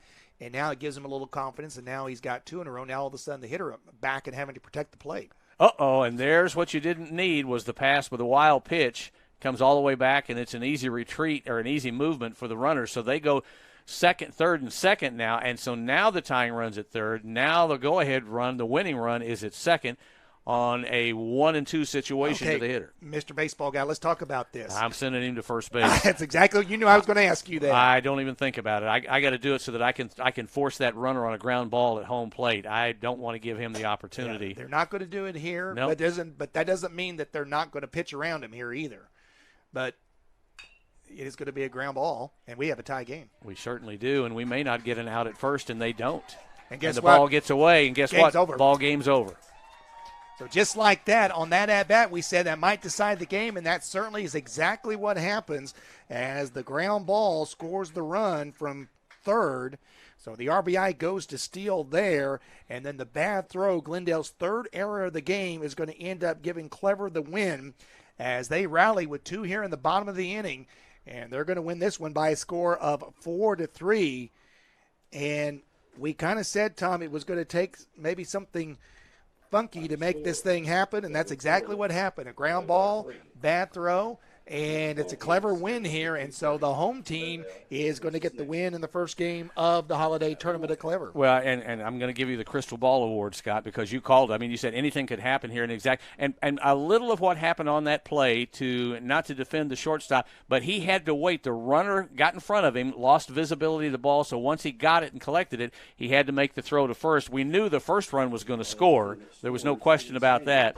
The big question there would have been, had you opted to walk him and load the bases, what would the next batter have potentially done? But to Steele's credit, he put the ball in play, got the run in, and then, of course, the bad throw got the second run in, and just like that, it turns Clever into a winner, 4-3 in the opener of the pool. Yeah, and Glendale ends up getting all three of their runs in the third inning. Clever actually was the better ball team hitting today, no question about it, as they were Glendale didn't get their first hit till the fourth inning, and by that time they were up 3-1 because they got all three runs on the wild third inning by Clever. But then Glendale ended up getting three hits in the next inning, and when I just look back, those were the only three hits of the game, and I didn't realize that until just now. That's the only three hits they got was in that fourth inning. Fourth inning, yeah. And their hits did not lead to any of their runs. Now, they did strand the bases loaded in both the third and fourth inning. That certainly turned into be a factor. But, of course, you can't get over the three errors, the one error that allowed a run to score to get it to 3-2 to even set up this whole situation to begin with. Well, and the real challenge for Glendale now is you've got a disappointing first game loss, and you've got to turn right back around, and you've got to play a quality team in Nixa. So Glendale, they've got 15, 25 minutes to recollect their thoughts and see where they go from here and see what they can potentially do to try to level things. And Clever will take the rest of the afternoon off. They'll come back for our late game later tonight. These guys will go take a nap or two, and we won't see them until about 7 o'clock. No, they just take one up. You and I could take a nap or two or 4 or 5, but we had the opportunity, but we won't do that. Hey, this was a good one. Let's give you the totals in the ball game. Clever wins this one 4-3. Totals in the game, Clever 4 runs, 7 hits, no errors. They do leave 6 runners on base. Seth Steele will get the victory in this ball game as Clever in this pool obviously goes to 1-0 for Glendale. 3 runs on 3 hits. They do commit 3 errors, and they leave 6 runners on base. And a good effort by Caleb Julian. He did a lot to pitch around things here, but was not able to finish it off as a couple bad breaks in the 7th inning. So Julian takes the loss as Glendale in pool play goes to 0-1. And as Tom mentions, the Falcons will be back at it here around 2:30 or so. And we're probably going to start maybe a little bit earlier than that, but we'll be up in about a half hour or so with the next game, Glendale and Nixa, here in pool play. And so, hey, Tom, to start things off, a one-run game. Hey, one-run game. This was not a 15-13 holiday tournament game. This was a 4-3 kind of back and forth right down to the end. And here's the thing: if you stick around long enough, you still may see one of those games. So it just wasn't in this one. Yeah. Trevor Castle's going to join us for the next game. We're looking forward to that. So until then, for Tom Mass, Scott McCauley, see you in just a while again from Clever. Don't forget the Springfield Area Baseball Association's 50-50 raffle. That's right, just $1 a ticket. And on Sunday at 5 p.m. on the live stream, we'll be announcing the winner of the 50-50 raffle brought to you by SABA, Springfield Area Baseball Association. A big thank you to Flat Top Photos for sponsoring this year's 50th annual SABA Baseball Holiday Tournament. Owner, photographer Steve Rackley has been in the business for many, many years and does a fantastic job with his sports photos. You can get a hold of him at 417-425-6823. Flat Top Photos, the official photographer of the 50th annual SABA Holiday Baseball Tournament. Shout out to SFC Bank out of Springfield, Missouri for their sponsorship of this year's 50th annual SABA Holiday Baseball Tournament. Banking made easy for you, whether it's their mobile banking app that you can find or their convenient hours in the lobby 9 to 5 and through the drive-through 7 a.m. to 6 p.m. SFC Bank, 417-882-8111. Huge shout out and thank you to Guy Newcomb, or as you may know him, the Scoreboard Guy, for sponsoring this year's 50th annual SABA Holiday Tournament. Hey, find the Scoreboard Guy on Twitter, be one of his 16,000 followers, or find him on the new Missouri Sports Network. He's very excited about that. That has just launched. Guy Newcomb, the Scoreboard Guy, Missouri Sports Network, we thank you for your sponsorship. Big shout out to K-Rod's TV out of Rogersville, Missouri for sponsoring this year's SABA 50th Annual Holiday Baseball Tournament. You can find your Rogersville Wildcat Sports on TV and radio, Facebook and YouTube, as well as the JV section of this tournament. Find them on Facebook, give them a like, find them on YouTube, and subscribe. K-Rod's TV. A big shout out to Play It Again Sports out of Springfield, Missouri for their sponsorship in this year's 50th Annual SABA Holiday Baseball Tournament. A sporting goods chain that buys, sells, and trades a wide variety of equipment, both new and secondhand. You can find them at 1300 East Battlefield Street there in Springfield, Missouri, or contact them before 8 p.m. at 417-883-7444. Play It Again Sports. Shout out to Scrambler's Diner out of Springfield, Missouri for sponsoring the 50th Annual SABA Holiday Baseball Tournament. Hey, whether you dine in at 1131 East Republic Road or you call ahead for curbside pickup at 417-886-4224, Scrambler's Diner will be glad to have you. Scrambler's Diner, Springfield, Missouri.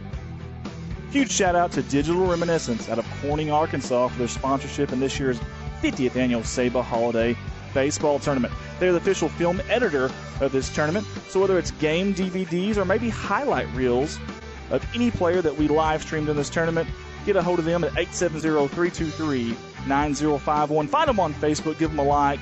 Big town quality at small town prices. Digital Reminiscence. Andy Earls here with Redline Media Alliance out of Corning, Arkansas. Hey, we just want to say that we are honored to be the official live streaming partner of this 50th Annual SABA Holiday Tournament. We hope you enjoy live production, and we look forward to doing many years of live streaming this baseball tournament, this fantastic tournament. Redline Media Alliance, Corning, Arkansas.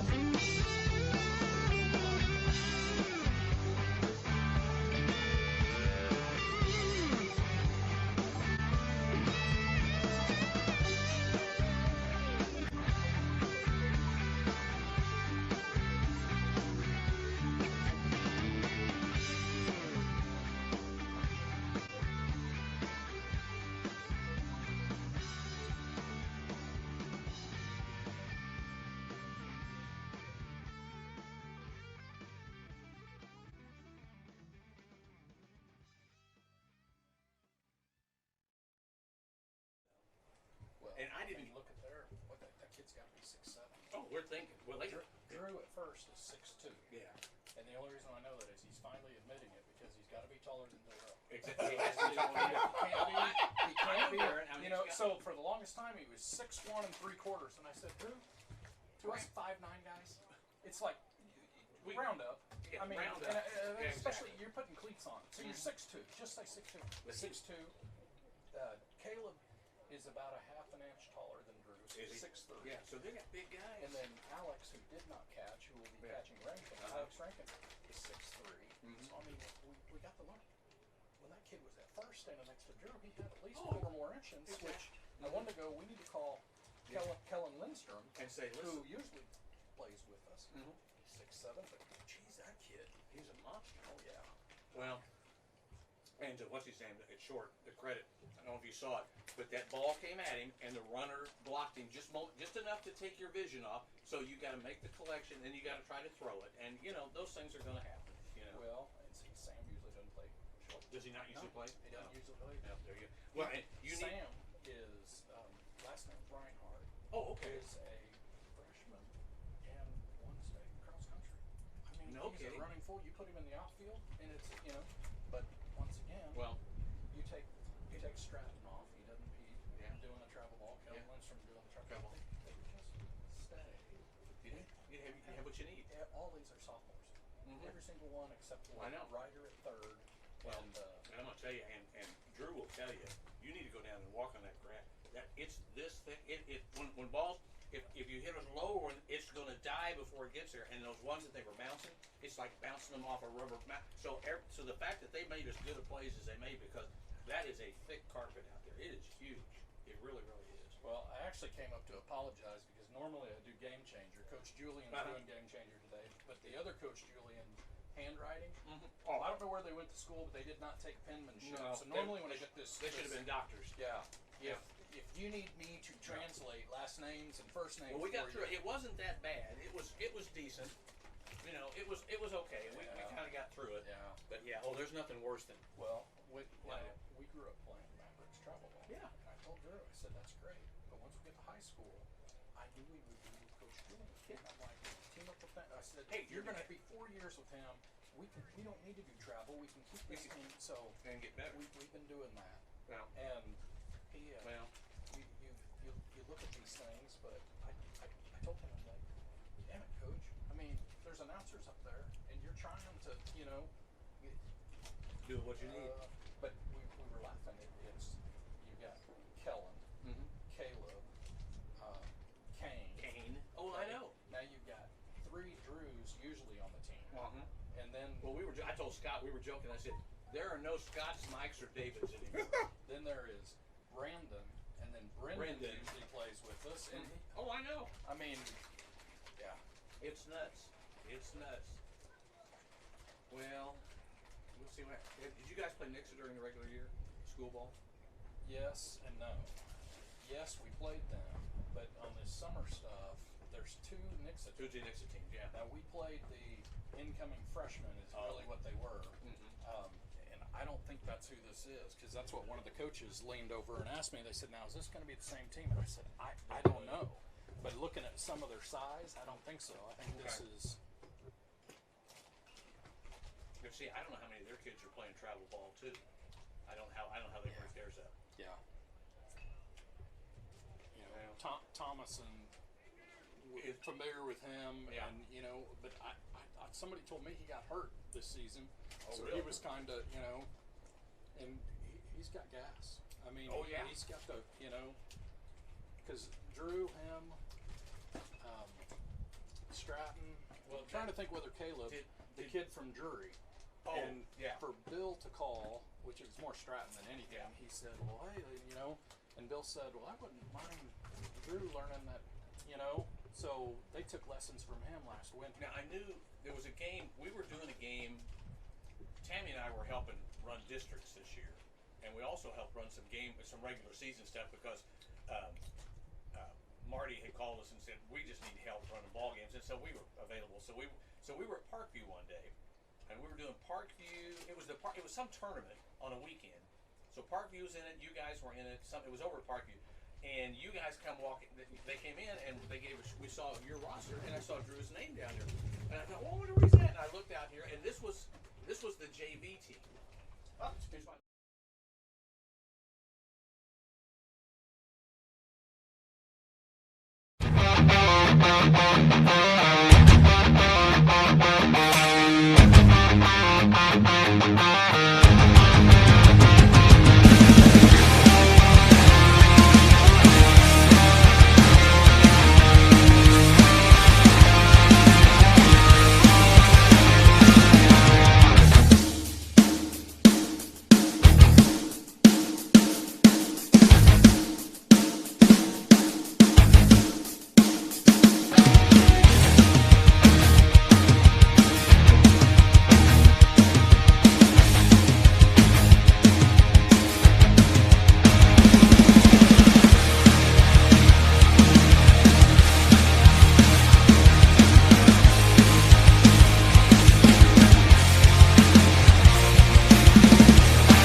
Don't forget the Springfield Area Baseball Association's 50-50 raffle.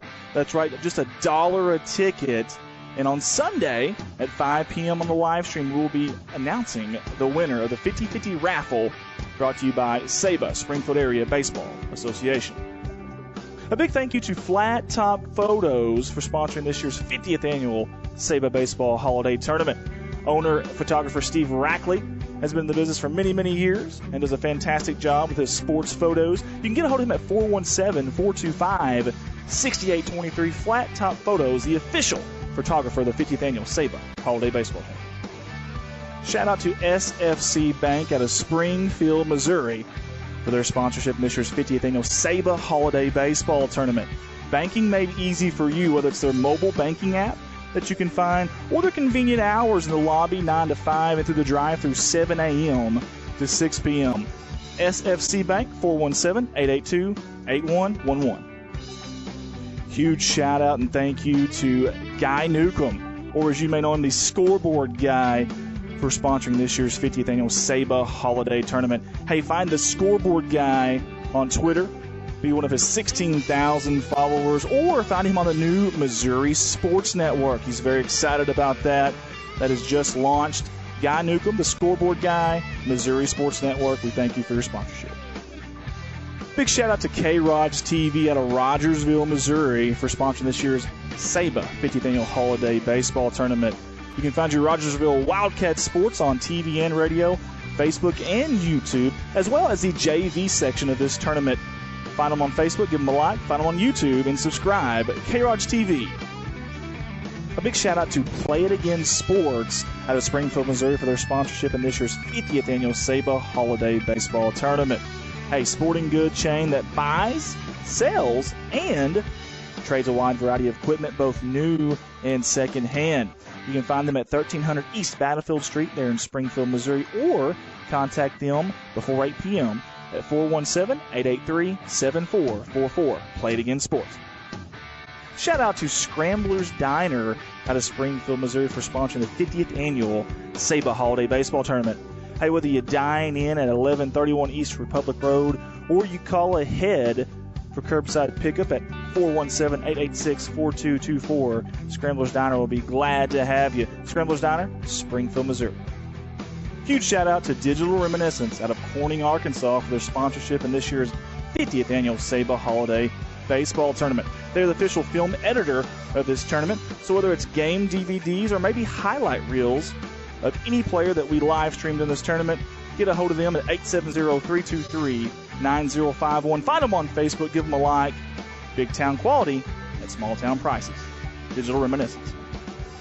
Andy Earls here with Redline Media Alliance out of Corning, Arkansas. Hey, we just want to say that we are honored to be the official live streaming partner of this 50th annual SABA Holiday Tournament. We hope you enjoy live production, and we look forward to doing many years of live streaming this baseball tournament, this fantastic tournament. Redline Media Alliance, Corning, Arkansas.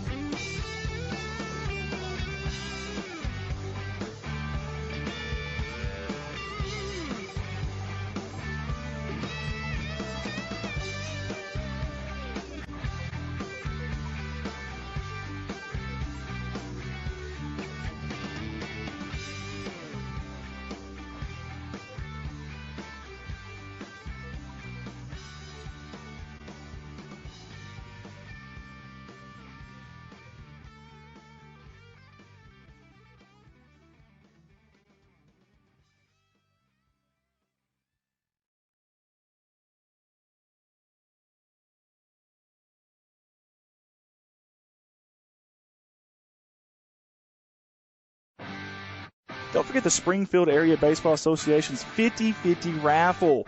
That's right, just $1 a ticket.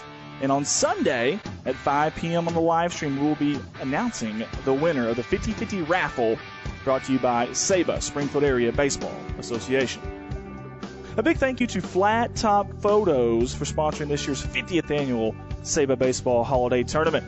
Owner, photographer Steve Rackley has been in the business for many, many years and does a fantastic job with his sports photos. You can get a hold of him at 417-425-6823. Flat Top Photos, the official photographer of the 50th annual SABA Holiday Baseball Tournament. Shout out to SFC Bank out of Springfield, Missouri, for their sponsorship in this year's 50th annual SABA Holiday Baseball Tournament. Banking made easy for you, whether it's their mobile banking app that you can find, or their convenient hours in the lobby 9 to 5 and through the drive-thru 7 a.m. to 6 p.m. SFC Bank, 417-882-8111. Huge shout out and thank you to Guy Newcomb, or as you may know him, the Scoreboard Guy, for sponsoring this year's 50th annual SABA Holiday Tournament. Hey, find the Scoreboard Guy on Twitter, be one of his 16,000 followers, or find him on the new Missouri Sports Network. He's very excited about that. That has just launched. Guy Newcomb, the Scoreboard Guy, Missouri Sports Network. We thank you for your sponsorship. Big shout out to K-Rod's TV out of Rogersville, Missouri for sponsoring this year's SABA 50th Annual Holiday Baseball Tournament. You can find your Rogersville Wildcat Sports on TV and radio, Facebook and YouTube, as well as the JV section of this tournament. Find them on Facebook, give them a like, find them on YouTube, and subscribe. K-Rod's TV.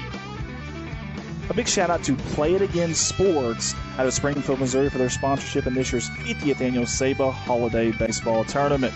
A sporting good chain that buys, sells, and trades a wide variety of equipment, both new and secondhand.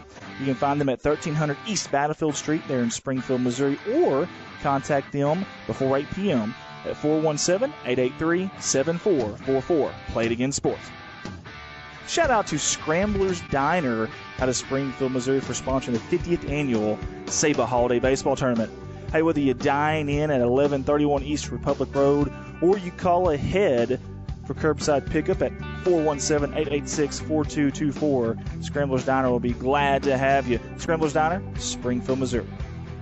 Huge shout out to Digital Reminiscence out of Corning, Arkansas for their sponsorship in this year's 50th Annual SABA Holiday Baseball Tournament. They're the official film editor of this tournament, so whether it's game DVDs or maybe highlight reels of any player that we live streamed in this tournament, get a hold of them at 870-323-9051. Find them on Facebook, give them a like. Big town quality at small town prices. Digital Reminiscence. Andy Earls here with Redline Media Alliance out of Corning, Arkansas. Hey, we just want to say that we are honored to be the official live streaming partner of this 50th Annual SABA Holiday Tournament. We hope you enjoy the live production, and we look forward to doing many years of live streaming this baseball tournament, this fantastic tournament. Redline Media Alliance, Corning, Arkansas.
tonight for the first time.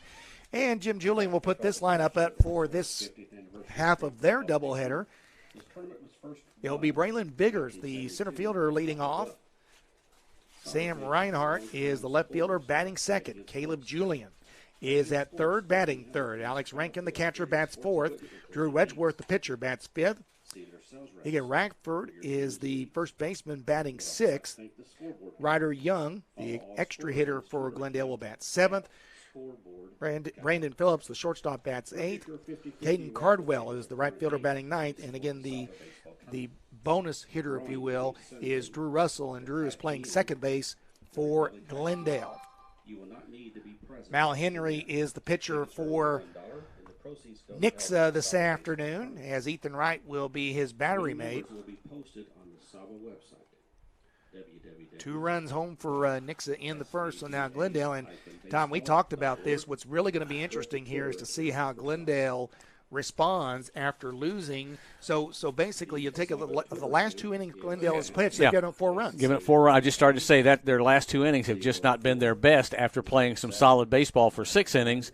They've now kind of stumbled coming out, getting to the finish line and stumbling out of the gate on this one. So Nixa has the distinct advantage of jumping on top here, and we'll find out what they're able to do and whether the Falcons are able to rally around and do something with it. Yeah, and again, it's a pitching situation, and for Glendale, the one thing you got to feel good about is you got through the first game with just 1 pitcher, so you've still got the rest of the arms available. Of course, Nixa playing their first game, so we'll see how Robbie Teaster will play that. And it will be leading off for Glendale, Braylon Biggers, the center fielder. A little adjustment to their lineup, just some shuffling of a few players, 1 or 2 players that we didn't see in the first game.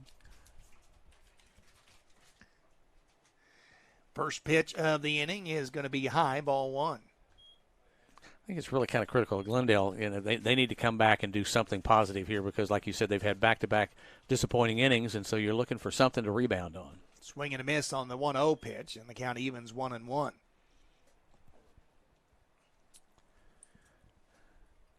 The only other score we've got so far from over at the Republic side of things, Kickapoo beat Republic in the first game. They're 11-2. Of course, Clever beat Glendale here, scoring 2 in the 7th in the first game. Pool play 4-3. Second of 4 games here today at Clever. As we mentioned, Tom and I and Trevor, we're going to be moving over along with the Red Line crew over to Hillcrest tomorrow, as we'll have the 5 games over there and then wrap up things at Republic on Sunday. 1-1 pitch on the way. That one outside. It's 2-1. Biggers had an interesting first ball game in center field. They opened the game, and he was running down some fly balls that were up in the wind. Yeah, it was a very interesting fielding inning. That's an all-speed, drops in there for a strike, and the count evens 2-2.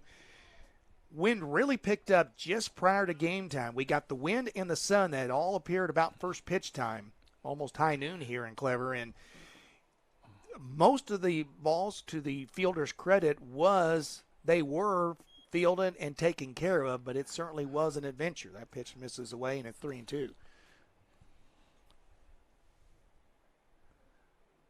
See what Henry can deliver here on the full count. Payoff pitch is inside, ball 4. And so Glendale immediately comes with a base runner to start the bottom of the first inning. Probably a positive for Glendale there, as they need to get something going.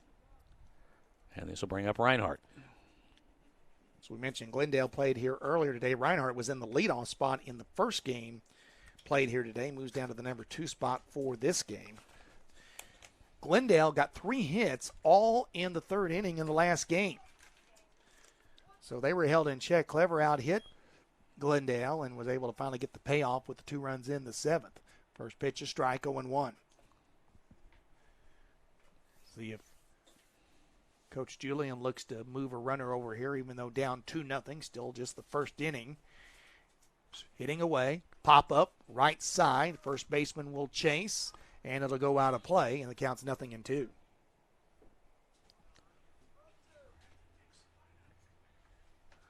No balls, 2 strikes.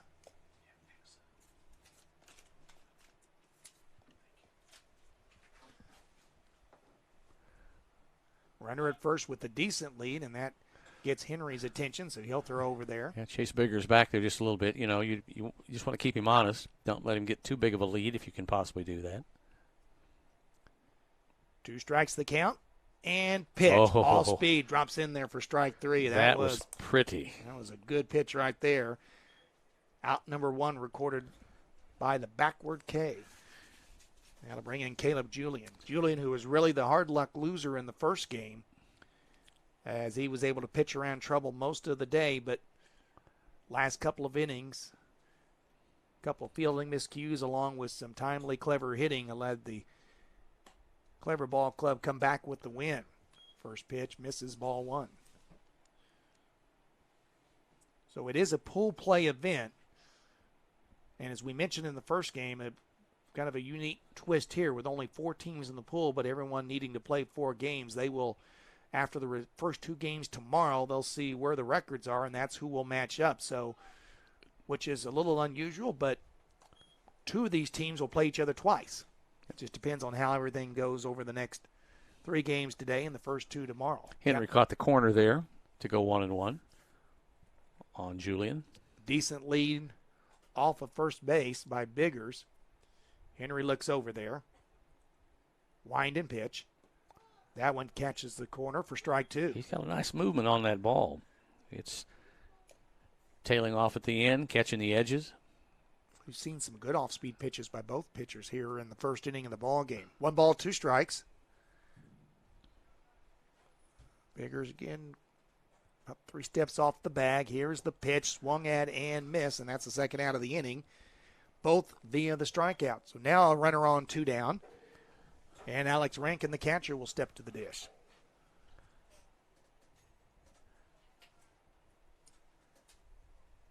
The 50th Springfield Holiday Tournament.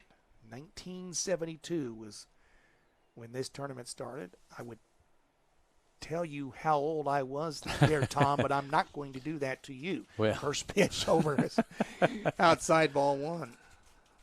Well, I hadn't moved to town yet, I can tell you that, but came shortly after that. But, yeah, it was, I just remember the late 70s were the time that I really became engaged with the tournament so well after learning a little bit more. Pitch is over but low, and the runner's going to go, and then he's going to be safe. As a nice play by the second baseman to catch the ball and prevent it from going to the outfield, but that will be a stolen base. Well, I won't tell you my age, but it was a single number. 2 balls, no strikes at the plate. Rankin is at the plate for Glendale. Runner at second is Biggers. Here's the pitch. That one's going to get inside nice. For strike 2 or strike 1, 2-1. Nice pitch. He is just really Henry's kind of finding movement on the ball. He's catching the outside. That time he kept it inside. Rankin just didn't recognize it. From the stretch, here's the 2-1 delivery. That one is going to get the corner again, but this time outside corner, and the count evens 2-2. Right now, Henry has the corners. Yep. He knows where they're at. He knows where they're getting called, and he's painting them right now. Yeah, he's locking people up. 2-2 delivery. That went outside and will get by the catcher. Not too far, but far enough for Biggers to advance to third. It'll be a wild pitch, and now a 2-out opportunity. And really big for Glendale right here. You've got a man. You can cut the lead in half if you can get that man home, and so really is dependent on Rankin to do something if they're going to have an opportunity. Payoff pitch. That one is going to miss inside, ball 4, and that'll put runners at the corner and get Drew Wedgeworth to the plate here in this inning. You know, this is a situation, and 2 things. One thing I was going to say, and I really think it may be a bigger factor in the high school game than it is at any other level, but a runner at third is just so changes the situation because it puts a lot of pressure on the pitcher catcher. You want to throw something that's going to get the hitter full, but you got to be careful not to cross yourself up and allow a runner to come home on a wild pitch. They're going to do at least a double attempt to look at one base and the other, and neither runner was going anywhere. Well, we talked, too, about the distance to the backstop here. So this is where Henry's got to keep the ball in play. Can't put one in the dirt here, or it's an automatic from third. This pitch is going to get the outside corner for a strike. Wedgeworth hitting from the left side. And the count is 0-1 as the mound opponents face off against each other. No balls and a strike. Runner at first. He is holding. Next pitch is going to be over but low. It's 1-1. The other thing here is, and I haven't seen the indications yet, but in a lot of games, it's almost, sometimes it becomes an automatic that you're going to see an attempted double steal here. Runner tries to advance. It's not happened yet. The 1-1 pitch is going to be outside. It's 2-1. So Henry now a little bit off the corners, and Glendale trying to see if they can at least cut the lead in half here before the inning's over. Stretch and pitch. That one gets the corner. He's back there, and it's 2-2. Nice pitch. Wedgeworth making him work a little bit. Pitch counts up over 20 now for Henry here in the inning. In an inning that looked like it was going to be a lot less than that when it started, but he has thrown a few. 2 balls, 2 strikes. The delivery is right there for strike 3, and the inning is over, and he ends up striking out the side, working around a couple of walks. No runs and 2 left as we go to the second inning.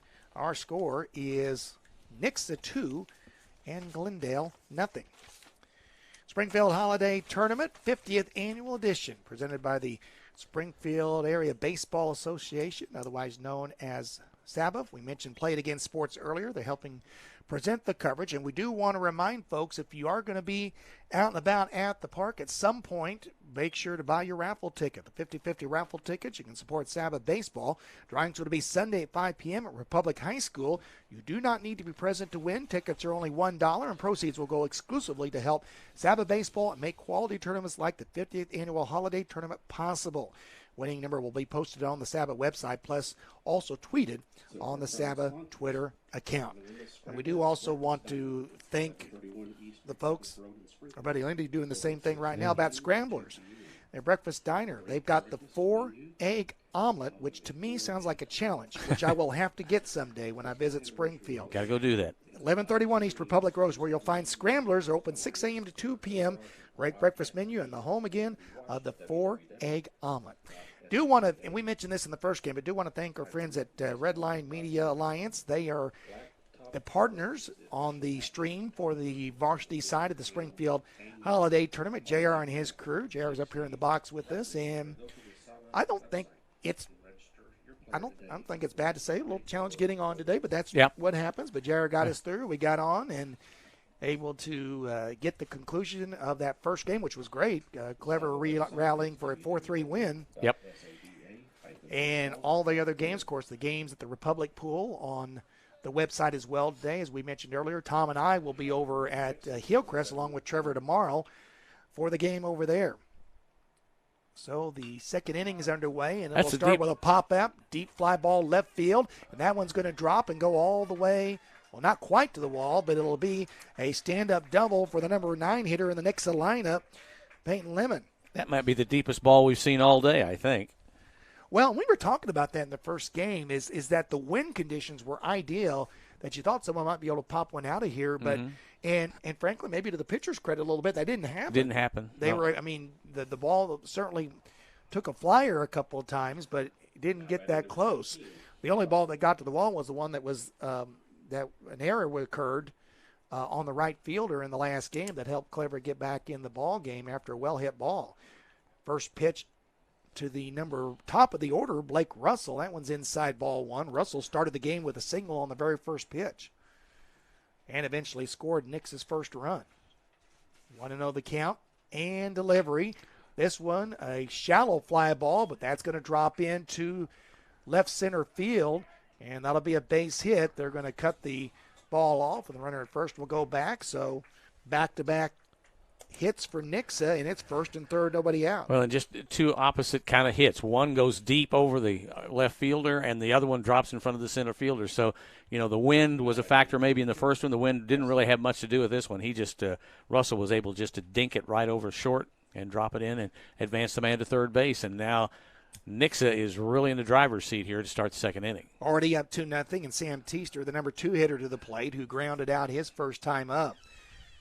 Lemon at third and Russell at first. And a big situation for Glendale. If they want to stay in the ball game here, they need to come up with something here. And they just picked the runner off as they're going to get it, but they're instead of the throw, they're going to go ahead and let him have second because they didn't want the runner from third to go. He just had to be so careful because if you threw to second, he was coming home for sure. And I think they protected the run and gave away the base. So now it is second and third, nobody out. And Teaster with an opportunity to double the lead. First pitch well outside, ball one. Well, Wedgeworth on the mound now. He's got to bear down now, understanding that he's in a bigger hole than he was before. Got to throw strikes. Got to put the ball in play. Maybe keep it in the zone, and he's having trouble as the first two kind of drift out on him. Do have a final from Republic. Kickapoo has won their first two games of the holiday tournament. They beat Ozark 5-2. So Kickapoo finishes pool play today with a 2-0 mark. The 2-0 pitch swung at and missed, and the count now 2-1. Yeah, I got what he needed right there. So Kickapoo, if we get to that run, they have 16 runs to their credit already. So they've tallied some. 2-1 pitch. That one is over but low. It's 3-1. Yeah, so Wedgeworth in danger of walking him full here. 3 balls, 1 strike. Pitch upstairs, and the bases are loaded. So it's Jason Curry now that comes to the plate, and an opportunity again to blow a big hole open in the game here. Nick's already with 2 on, but bases loaded, nobody out. And again, we told you about the run rule, but if Nixa has a big inning here, they could look at shortening the game. Here's a pop-up.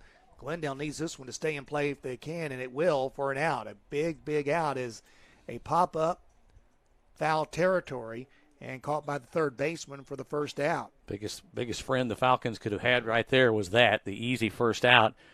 Now we go back to 1 ball could do a number of things here. Could extend the lead, could close the inning out. Daniels reached on an error in the first.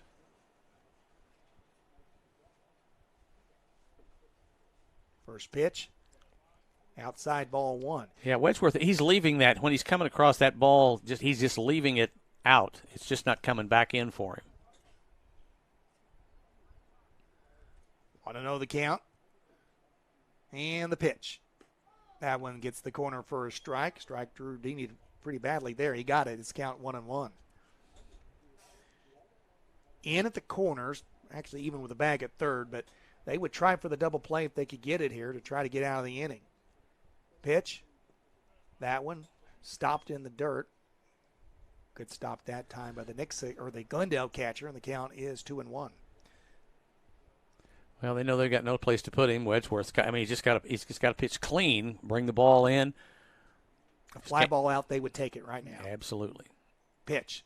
And they may just get that, or except more. They're going to get a lot more as that ball goes over the left fielder's head all the way to the wall. That is going to score 3 runs easily.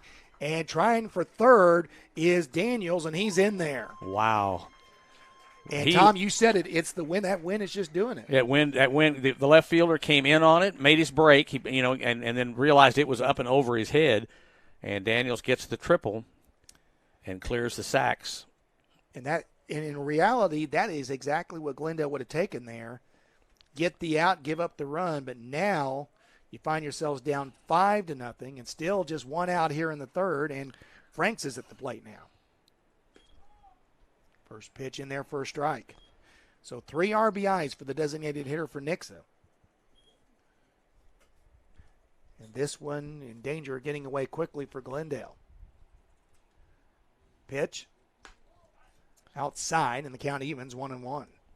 Yeah, that one, that ball, it was off the bat quickly, came at the left fielder, and when he broke, all of a sudden, I think he really had a bead on it, and then just didn't gauge the wind, and the wind just pushed it over his head. Well, we talked a little bit about that, not only during the last game, but even between games. We were talking a little bit about how the wind has been back and forth a little bit, and in this particular case, in a normal day, that's a sac fly, but it's why it's been very challenging today. And look, catching a ball in the outfield for a person like me that has never played like that, it's not easy to begin with just to gauge that. But throw the wind in there, it really makes it tough. The 3-1 pitch is outside and another walk. And right now, Knicks are having their way with it here. They already have 3 runs home in the inning. Runners at the corner. Get a visit. And I think Coach Julian's going to come out to have a visit with Wedgeworth, the pitcher. It is 5-0 Knicks here in the top of the second. Well, you know, you give up you give up a couple of hits, you walk some people. Nobody has really made a bad play on it. It's just baseball, and bases loaded, and you get one over an outfielder's head in a field like this where, I mean, he literally had to retreat all the way to the wall. And I'm going to tell you what, Daniels, when I looked up and the left fielder had not quite gotten to the ball yet, Daniels was already around second base, so he is fleet of foot. I mean, he really was moving around the bases. I think he knew it, too. I think he knew he was going to clear the bases, and I'm going to get all the way to third if I can. Well, and, you know, the thing that always makes that a little tough is you got to be careful as for the runners. They have to stay kind of close to the bag because you don't want to, you know, run yourself into an out there. So but they got a pretty good read on that one, as I think, and we could even tell from up here the ball was going to go over his head pretty quick. I mean, you could just tell by the trajectory, and they read it right out there, and everyone was able to clear the bases. We actually had, even though it was not an inside the park home run, we had one that looked like that, a hit and an error in the last inning, because even though it's, you know, it's a standard distance, 320 down the line, 370, but once, you know, if you're playing in and that ball gets by you, it takes a while to get there. Wedgeworth's going to throw the ball to first base, and the runner's back safely. So right now, if you're Drew Wedgeworth, you're just looking. I'll tell you what, Glendale ground ball would be great for them. They can maybe get a double play and get out of this. But Knicks are right now with Ethan Wright at the plate, sensing that they could really put this thing away. Wright squares to bunt, but doesn't. Now the runner's going to go on a delayed steal. Oh, he got him. They're going to get him at second base. Oh, wow. I really thought he was going to make it in there pretty easy because the ball was just floating from the catcher's hand. It wasn't really on a hard line, but nice throw out. But it was on target. That's the thing. Basically he just caught it. He didn't have to do much. I'd slide right into it. Yep. So that is a big out for Glendale to get there on the caught stealing. So 2 down now, runner at third. And the pitch by Wedgeworth is going to get the corner. And it's 1-1. Wright had a single back in the first, had one of Knicks' 3 hits in the top of the first, just in the second, but already 5-0. Knicks on top as Wright will foul the pitch out of play. Ball's out of play right side. It's 1-2. You know, Scott, if he succeeds in stealing that base, Knicks is very close to just really blowing this thing open with only 1 out if you had him at second and third, whereas now Glendale's got the opportunity to maybe shut it down and limit everything here to just 5 runs. Pitch. Slow roller, and it's going to go foul, barely foul. And I have a feeling Coach Teacher will probably remind him, you probably ought to run that out. Yeah. Because that could have been – yeah, he could have been thrown out. He'd still be standing at the plate, but he did just spin foul. And count 1 and 2. On a dirt runway, you can kind of count that it's going to go out. On a grass runway like this, you better hightail it to first base because it could die in a moment right on the chalk. 1 ball, 2 strikes. Wind, and here is the pitch. High and inside. It's 2-2. Kalovich on deck if Wright can keep the inning going. Nixa with 2 in the first, 3 in the second. Right now in control here, 5-0. 2-2 pitch. Pop up. Foul out of play.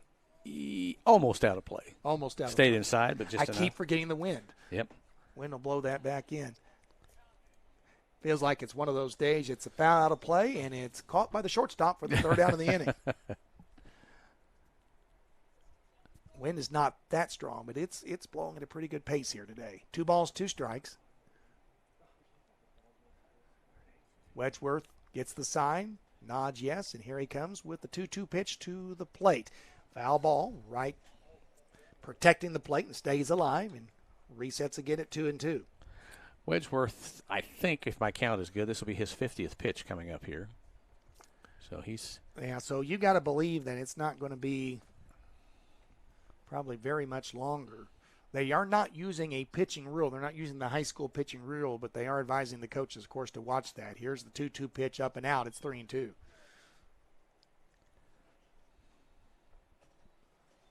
Runner at third, 2 down. That's Daniel standing down there. Kalovich on deck if Wright can keep the inning going. Stretch. And pitch. Way outside, ball 4. And Ethan Wright is on for the second time. And Luke Kalovich will head to the plate. 3 walks in the inning for Wedgeworth here. Now batting number 3 walks, a double, a triple. Looks like Ethan Feltz is the courtesy runner for Nixa. Phelps. So it's runners at the corner. Tell you what, now with 2 outs, double steal would not surprise me here to try that. Kind of playing, if you're Nixa, you're kind of playing with a little house money here. Well, I'm going to try to keep him close over there, but he may take off. You're up 5.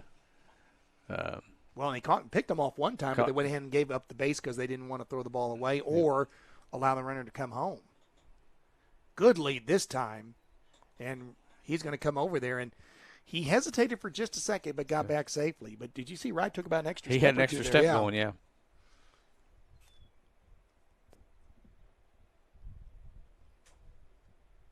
Let's see what kind of lead he takes this time. There you get a look at him as he's off pretty good again.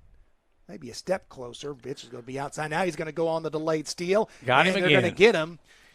Not only was he out, but the runner from third didn't go. So Nixa didn't, I think, execute the way they wanted, and Glendale gets out of the inning. But Nixa does pick up 3 more runs in this inning. They also pick up 3 more hits in the inning. And they'll strand just 1 runner. So we're at the end of an inning and a half. It is Nixa 5 and Glendale nothing.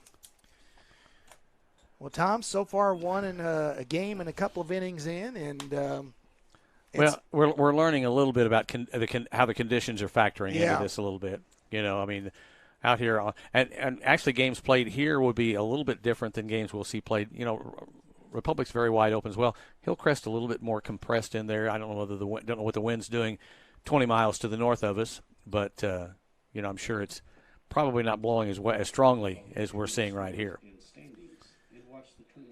So for folks that have maybe just tuning our way, Holiday Tournament 50th Annual Event, 14 teams, 3 pools. A 14 pool here at Clever, plus 5-team pools at Republic and at Hillcrest. As I said, Tom and I will be, along with Trevor, over at Hillcrest tomorrow. We'll be doing the pool play over there.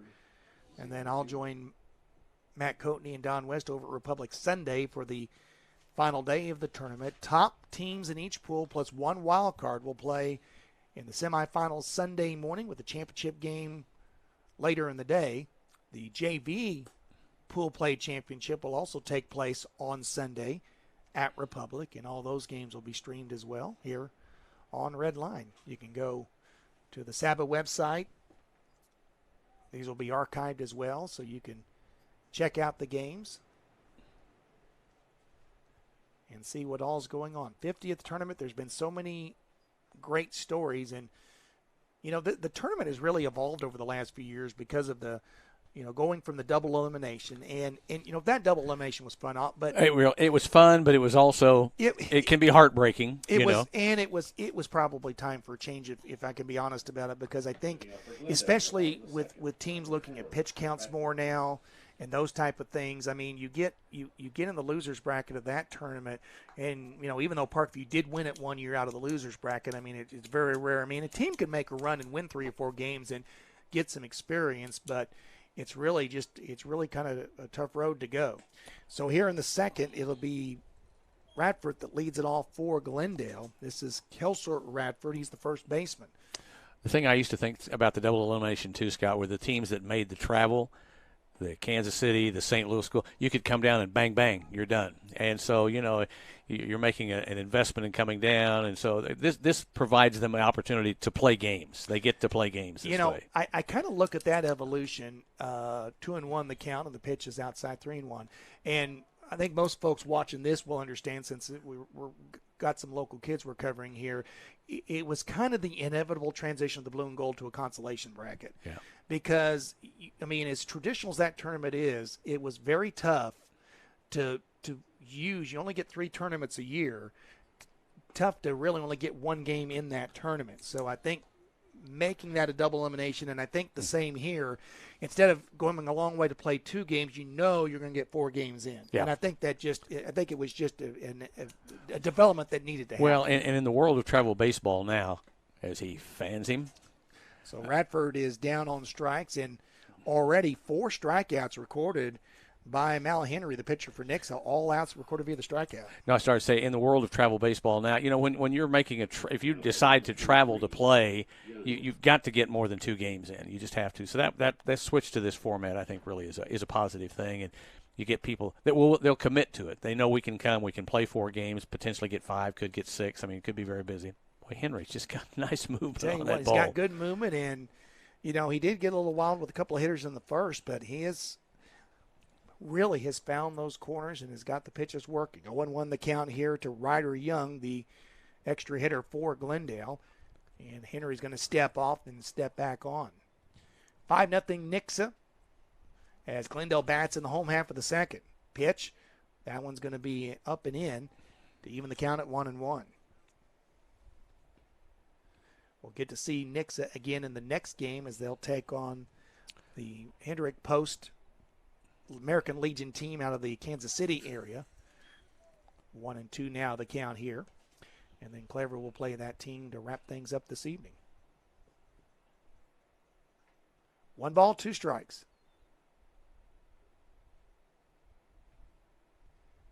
Wind and the delivery. It's going to stay inside. But it still moved. It still moved. When it went off the hand, I thought it was going to hit him, and it did have some good movement, but just started it out too far inside. Full count now, 3-2. Payoff pitch. That one's going to dart outside. So the line for Henry so far, 2 walks in the first inning with 3 strikeouts. This inning, a walk and a strikeout. So he's either hot or cold, right? Yeah. But here's the thing, which is not good. He's throwing a lot of pitches. Yeah. Already a couple full count at-bats. So Glendale's definitely getting him to use pitches, and this pitch is going to be at the knees on the outside corner for strike. 0-1. This is Brandon Phillips, the shortstop, batting for Glendale. Marginal lead, just a couple steps off the bag at first. Pitch, ground ball, foul, and the count is 0-2. Kind of jammed him a little bit there. No balls and 2 strikes.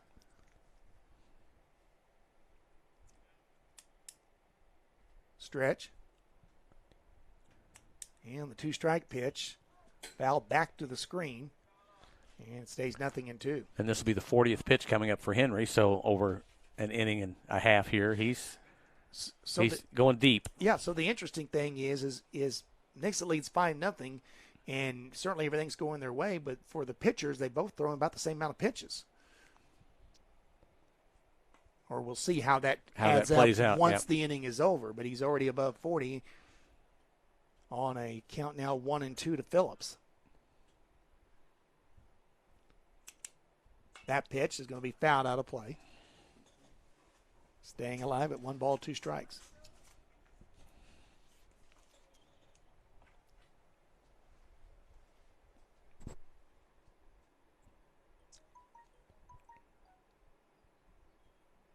Pitch. That one up and out. It's 2-2.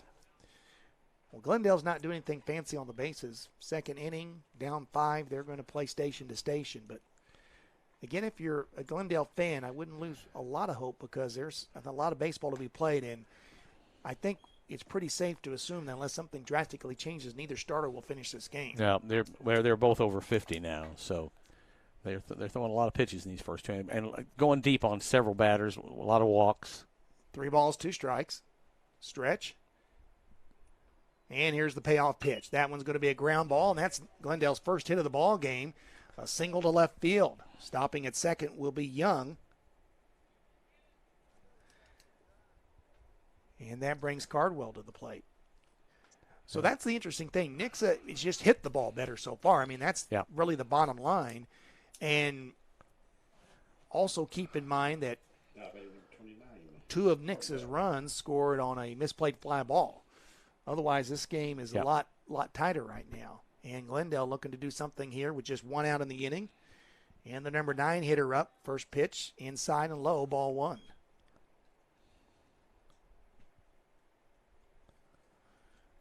Cardwell. I think you figure if you're Glendale, even if you just score 1 run here just to get some momentum going here. Late swing on that one and even a count at 1-1.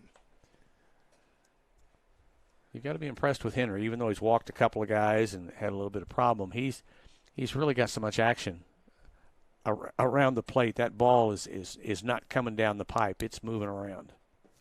Pitch is low and it's 2-1. Yeah, I think the stuff is fine. It's just the placement on some of it, and there's been some inconsistency there, but he's definitely got good stuff. He's just getting control of it, and it goes like he did there. He hit the knees on that one, and it's 2-2. Yeah, caught a nice corner. 2 balls, 2 strikes, 1 out here in the home half of the second. And the pitch, that one's going to miss way inside, and it's full again, 3-2. Been a lot of full counts. 1, 2, 3, 4. All 4 batters have gone full in this inning. So that's a lot of pitches. And another payoff pitch on the way. That one is going to be on the corner for strike 3. And Cardwell was fooled. I mean, it was a borderline pitch, but Henry's definitely had the corners, and he hit that spot again, and he got the call, 2 down, and all outs have been recorded via the strikeout for Nixa so far. Yep, 5 strikeouts out of 5. Looking for Russell to see if he can step up and punch one across for him. Russell, the second baseman, as he is as Glendale is batting 10, as they can do in the tournament. And so his at-bat taking place with 2 outs here in the second. Count 1-0. With 2 outs, everyone goes back to normal position. That one gets the corner to make the count even now, 1-1.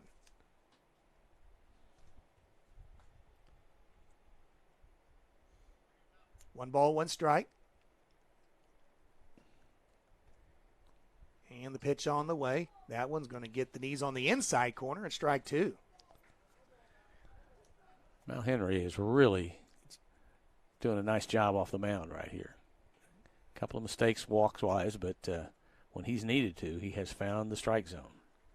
Pitch upstairs, 2-2. Yeah, and what that has done, I mean, the good news for Glendale is they're forcing him to throw a lot of pitches, but the bad news for Glendale is they're having to guess a lot because of what he's got coming up there. 2-2 pitch inside, and the count goes full, 3-2. So this is the fifth hitter he's hit this inning. He's gone 3-2 with all of them. All 5 of them. So he's been 3-2 with all of them, and a couple of foul offs in there as well. Plus Phillips got a base hit a couple of hitters ago. And the runner is back as he spins around there. So the pitch count is definitely high for both of these teams, which means we will definitely see more pitchers this game than we probably did the last one. Payoff pitch, swing and a miss as he got the strikeout when he needed to. 6 outs recorded, all via the strikeout, but Glendale around him with 3 walks for the game. One of those walks this inning, plus their first hit this inning, but they do strand 2. And we are at the end of 2, and our score is Nixa 5 and Glendale nothing. Now, and this does not have anything to do with age. It's just personnel. But Tom's going to take a little break here for a little bit. I'm going to take a break. Trevor Castellan's going to join you. That's right. And we're going to visit with Trevor a little bit. He's going to join us for the middle innings here. We will tell you that we're through 2. Nixa leads 5-0 in this one. Let's remind you, Flat Top Photos is the official action photographer of the 50th Annual Holiday Tournament. See Steve Rackley or go to SABA website and register your player today for these high-quality photos. I've seen a lot of Steve Rackley's work, and he does good work, and he can certainly do that for you. So, Flat Top Photos, glad to have him with us as one of the sponsors of our tournament coverage. So for Nixa in the 3rd inning, it'll be the bottom half of the order. Kalovich, Crones and Lemon, and we now say hi to an old friend of mine who we've had been around for many years, Trevor Castellan, joining us. Trevor, how you doing, man? Doing wonderful, my friend. How are you? Yes, good to see you. And this is a little bit bittersweet, if you will. And Jared, if you don't mind, could you give us a camera shot with us? I want people to see Trevor here real quick. Oh, don't do that. Yeah, come lean over this way. There you go. There's Trevor. And hi, guys. We want to say I wanted to have you on camera once because, folks, it's Trevor's last weekend in town here in Southwest Missouri. Where are you heading? It is. I am headed north to Lexington. So going to be assuming the position of head baseball coach up there, going to help out with football and, of course, teach social studies. So a great way, really, for me to finish out my time in Southwest Missouri is by being a part of this tournament that you and I both have been a part of for way longer than we care to admit. All right, Trevor, why don't you give us a couple innings here? Go ahead. All right, well, Kalovich is going to lead it off for Nixa here in the top of the third. He takes the first pitch and fouls it off the right side, strike one. Or actually a caught for an out, it looks like, as – it was caught for an out. Okay, well. So that's going to be out number one in the inning. Popped out to the first baseman. That brings up Gavin Cronz, the left fielder. He struck out swinging his first time up. Well, I know you were keeping an eye on the game, but there's no doubt that the Nixa hitters have been very aggressive in this game so far. Well, and one of the things I think you see in summer ball that maybe you don't see quite as much during the spring season is a lot of the coaches during the summertime, as you see the strike brought in there by the lefty for Glendale. That is Wedgeworth. Yeah, and Wedgeworth out first. It looks like we actually have a new hitter in the ball game, and I just count the number here.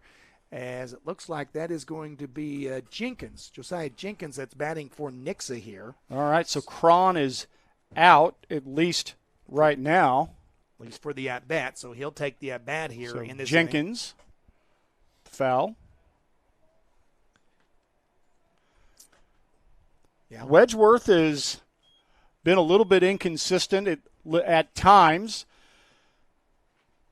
He has both pitchers, Scott, have thrown a lot of pitches so far in this game. Tom has counted it up. Both pitchers are already over 50, and we are just in the third inning. So, yeah, I don't think either one of these pitchers will finish the game. We'll see how that transpires. But the thing is, Nick's has been able to take more advantage of their opportunities, but they've been very aggressive at the plate, and they've been able to hit the ball. Well, and to finish my thought on that vein, you see in the summertime, I think the coaches tend to let the players be a lot more aggressive. You don't see nearly as much hit and run. You don't see as many bunt-type plays. You don't see as much scripted offense from at least the high school coaches I know that coach during the summer.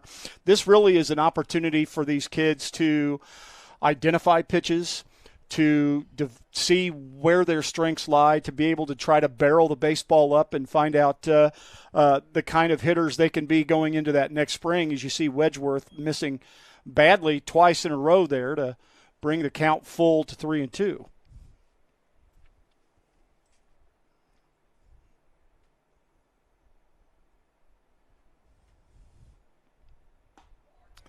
And just misses off the inside part of the plate a little bit up. That's going to be a walk to Jenkins, the pinch hitter.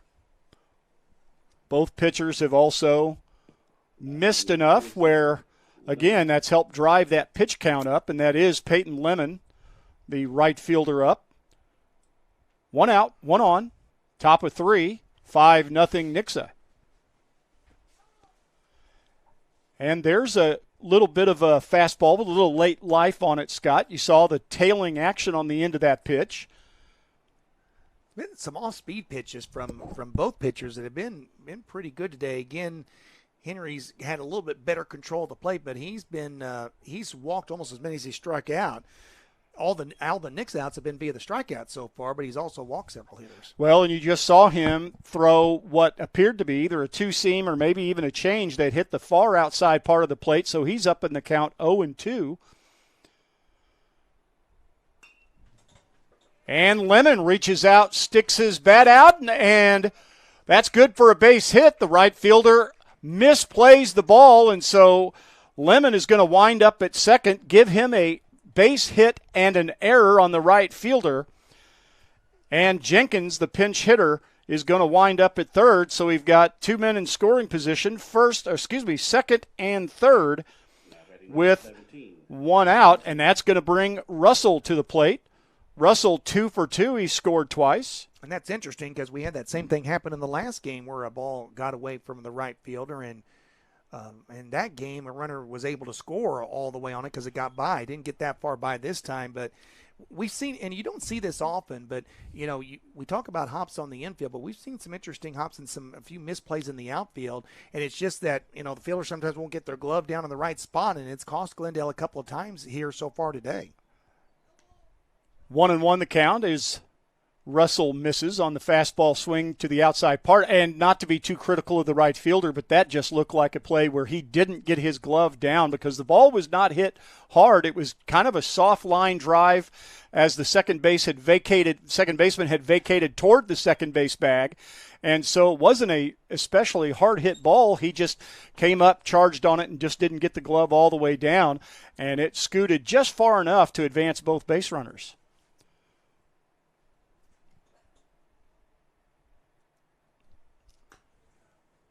Curveball misses high and away. 2-2 the count to Russell. Russell making the most of his time in the leadoff spot today.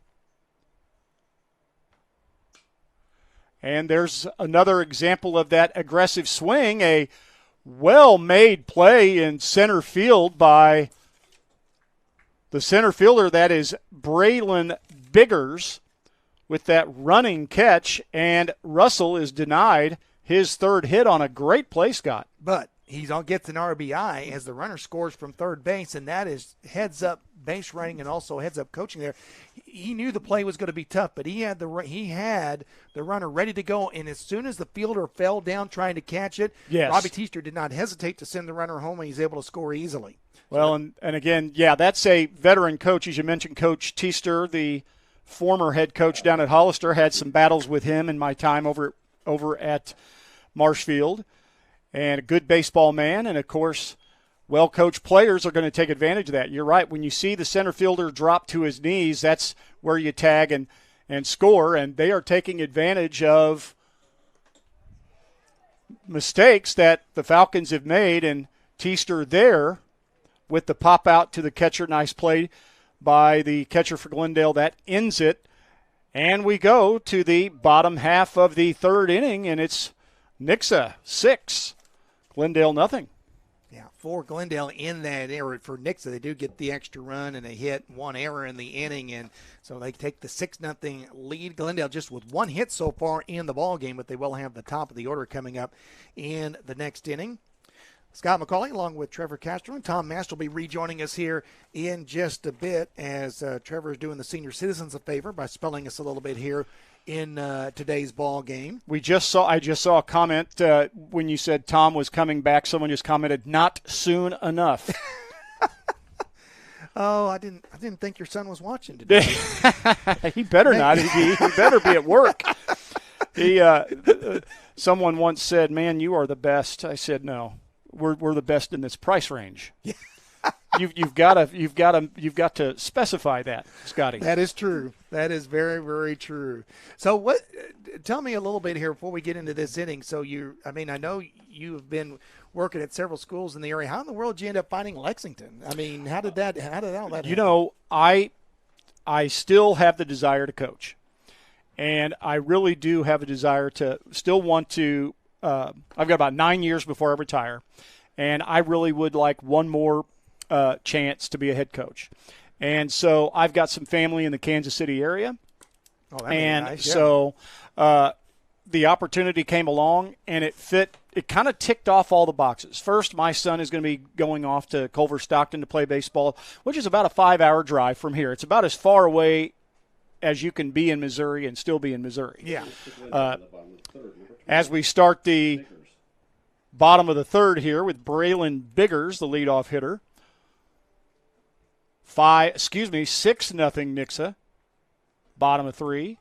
First pitch is a curveball that nicks the outside part of the plate for a strike, but So it was just an opportunity, really, and from where I'm going to be in Lexington, it's about a 2.5-hour drive. So I'll get an opportunity to see my son play a little bit in college, and it's an opportunity for me to get back in the game as you see Biggers aggressively makes the turn, and he's going to wind up with a double to lead off the third. I'll tell you what, that's a good hustle play, and things have not gone well for Glendale here the last few innings, but you get that to start the inning. You got your leadoff man on. He takes the extra base. And we said, Mal Henry's been very good on the mound for Nixon, but he's thrown a lot of pitches too. And, if you're a Glendale fan, there's still a chance here, but they really need to cash in on this inning. They had an opportunity, a decent opportunity last inning, but couldn't cash in. Well, you're right. And now, and again, that was another ball that wasn't hit especially hard, as you see the curveball missing up for ball one. But they are starting to – both teams have really done an okay job of spotting the baseball and putting the ball in play and letting things fall where they may, just as we saw the error by the Glendale right fielder in the last inning that resulted in a run. Just a lack of hustle and good baseball IQ by Biggers rounding first made that double a real possibility. As you see, fly ball, short, left center is going to drop for a hit, and they are going to send Biggers to the plate, and he will score, making it 6-1 as Sam Reinhart gets the Falcons on the board with the RBI single. And I think if the ball had been cut off, they took a high hopper there. I think if they cut it off, I'm not sure if they would have sent him. But once it took that high hop, Jim Julian did not hesitate to send the runner all the way around. And now you've got Glendale on the board, still nobody out in the inning, and you still got going through the top of the order here. So a chance, if Glendale can't come all the way back, you still got an opportunity to at least get back in the ball game. So a couple pretty important hitters for Mal Henry here to try to get control back after he pretty well mowed through things here early in the ball game. Sure did, and that brings up the other Julian, the young Julian, Caleb Julian, the third baseman, the number 3 hitter in this Glendale lineup. So top of the order, beginning to make things happen here for Glendale. It is 0-1 count. Julian slaps that one foul on the first base side. 0-2 to Caleb Julian. And I am so old that I remember when his dad was a young player in this tournament. I posted today that this is kind of a going-away present that several of you are allowing me to participate in this weekend. And I started scoring in this tournament when I was 12. Wow. Spent 3 or 4 years scoring games. And you see Julian waves and misses at the fastball on the outside part of the plate. So what year was would have that been your first year then? That would have been 77, 78. Now batting number 2. One out here, bottom of the third. Runner on first. Rankin, the catcher, cleanup hitter, walked his first time up. Runner on first. 6-1, Nixa. So I spent 3 or 4 years, as you see, another ball hit in the gap, not especially hit hard, but another base hit. And now Rankin reaches. They are wearing that right and left center field gap out now here in this last inning. You talk about a pitcher finding the spots of the plate. I think the Glendale hitters are starting to find the right spots in the outfield there as they kind of just pepper balls around here. Again, it's not solid shots, but well-placed shots that Nix has just not been able to get to.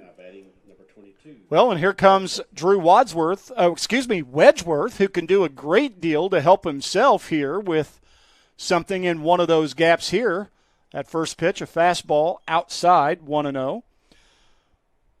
But, yeah, so I started back in the late 70s and then early mid-80s. I spent 4 years as a player in that tournament through my high school career, went away, came back and worked as an umpire, worked as a PA guy, sweeper, pick up trash, you name it. We've all done it. All done it, yeah. And so while I haven't counted the number of actual years, as you see Wedgeworth foul that one back, 1-1 the count, it's been a lot. Yeah, I've been away from the tournament. I actually started in '80 as well. Was the first year I worked, and I didn't work full time in the league till '81, but I helped in 1980, and and then of course I worked with my dad in the tournament for many years. I kind of after the mid '90s kind of been out of it and haven't got up to the tournament zone. It's the first time I've been to the tournament in a few years. Now Branson hosted some pools that I was able to see over the last 10 years or so. I would get out to when Branson would host a pool down there at Pirate Park, but it's definitely great to be back and kind of celebrate the 50th anniversary. Right now, Glendale's trying to celebrate a little bit of momentum here as they're about to get themselves back in the ball game here, Trevor, if they can get a couple more men on. Well, Mal Henry took something off that pitch just a moment ago, little fastball in the outside corner. That was a strike, but last two pitches up and out. So Wedgeworth is going to draw the walk, and we got bases loaded with one out. That'll bring up number 4, Kelson Radford. Now batting number 4, Radford. So bases juiced, and if I'm the Glendale coaching staff, I'm telling my kids to hunt fastballs. I am looking for something straight and something that they can drive right here. And that one just missed. Good eye. Well, Radford struck out swinging his first time up. Yeah, we were Tom and I were talking earlier. Henry was really finding the corners in the first 2 innings, but now all of a sudden his control's off a little bit. He's not finding those corners, and Glendale's being very patient with it as well. Well, and Radford that time missed. I think he missed his pitch because that pitch was over the plate, middle, slightly out, and he was just a tad behind. If he barrels that ball up, that's probably in that left center field gap. As it is, he is even in the count, 1-1. Bases loaded. 6-1 Nixa, 1 out in the inning, and that curveball misses out. And again, I think that goes back to not necessarily every coach's summer philosophy, but again, for me and a lot of my coaching cohorts, I want these kids hunting fastballs. I want them looking for something straight that they can barrel up and drive. And the summer is about developing skills. And right there, that's going to get at least 1 run home on the sacrifice fly. And Radford does his job as he plates Reinhardt. Rankin and Wedgeworth will stay put. But Radford with the sac fly cuts the Nixa lead down to 4. Well, and that goes to what you were just saying too, and I think that's the key. The worst that happens if you get a ball to drive there is a sacrifice fly, which is just what happened. So Nixa considers that a win for them because now they've got 2 outs in the inning, but that does get a run home for Glendale and get them 1 closer and still a runner in scoring position. And that'll bring up the extra hitter, Ryder Young. He walked, reached second his first time up in the second inning. And again, now, remember, we're talking about a 2-hour time limit tournament game here, so time is a bit of a factor. However, you're still chipping away. I mean, we're still in the bottom of the 3rd inning. You don't have to get all 6 runs back at once. You start chipping. You start giving these guys a little bit of confidence. You also give Drew Wedgwood a little bit of a spark going back out to start the 4th inning. And that can change the complexion of the game as you see the curveball there drop in for a strike. It's 1-1. Yeah, and I'm just taking a guess. I'm thinking we're about an hour, maybe hour 10 Correction, or 2-1. About an hour 10 or so into the ball game. Is that right, Justin? Yeah. So we still got 50 minutes. So that's still plenty of time. But certainly as we get in the next couple innings, that's going to be a factor. And Tom and I talked a little bit about this in the first game, is that the rules with the run rules and those things, those do play factors into strategy here when you're looking at things and you're looking and getting back. You got the 2-hour time limit. You can't let a team get too far ahead. Or if you're the team that's about to get the run rule, maybe you do try to bunt a runner over up 7-0 in right. the 5th. Not because you're trying to run up a score, no. but you save 2 innings. The idea of this tournament is you want to win the most games in the least innings possible. Absolutely. And Young looks at a curveball that hits the inside part of the plate. That fills the count up at 3-2. 3-2, 2 outs. First and second for Glendale. And a pitch low and in is going to put Ryder Young on first, so the bases loaded once again, and that'll bring up the shortstop, Brandon Phillips.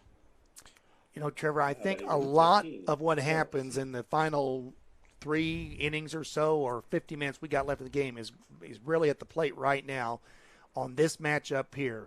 Nixa could really regain control if they can get the out, but they're not going to as he hits the batter. So Glendale has just now come halfway back in this ball game with Phillips getting hit and getting the run to score. Well, and that's going to bring Coach Teaster out to talk about it. As you saw, Phillips hit by a pitch. And we're going to have a new pitcher. That's going to do it. So he's going to come in with a new pitcher, and looks like we're looking at R.J. Johnston. If I'm looking at that right, R.J. Johnston's going to be the new pitcher for Nixa. So we have a pitching change here in the bottom of the 3rd inning as Glendale all of a sudden find themselves halfway back. They trailed 6-0 coming into the inning, but now they are only 3 down. And, you know, when you're up 6 runs in the ball game, you feel like you got some wiggle room, but all of a sudden, folks, the tying run's on base. Well, and again, when you're both teams have made the pitchers throw a lot of pitches. So I'm sure that pitch count was also beginning to become a factor for Coach Teaster and for Mal Henry.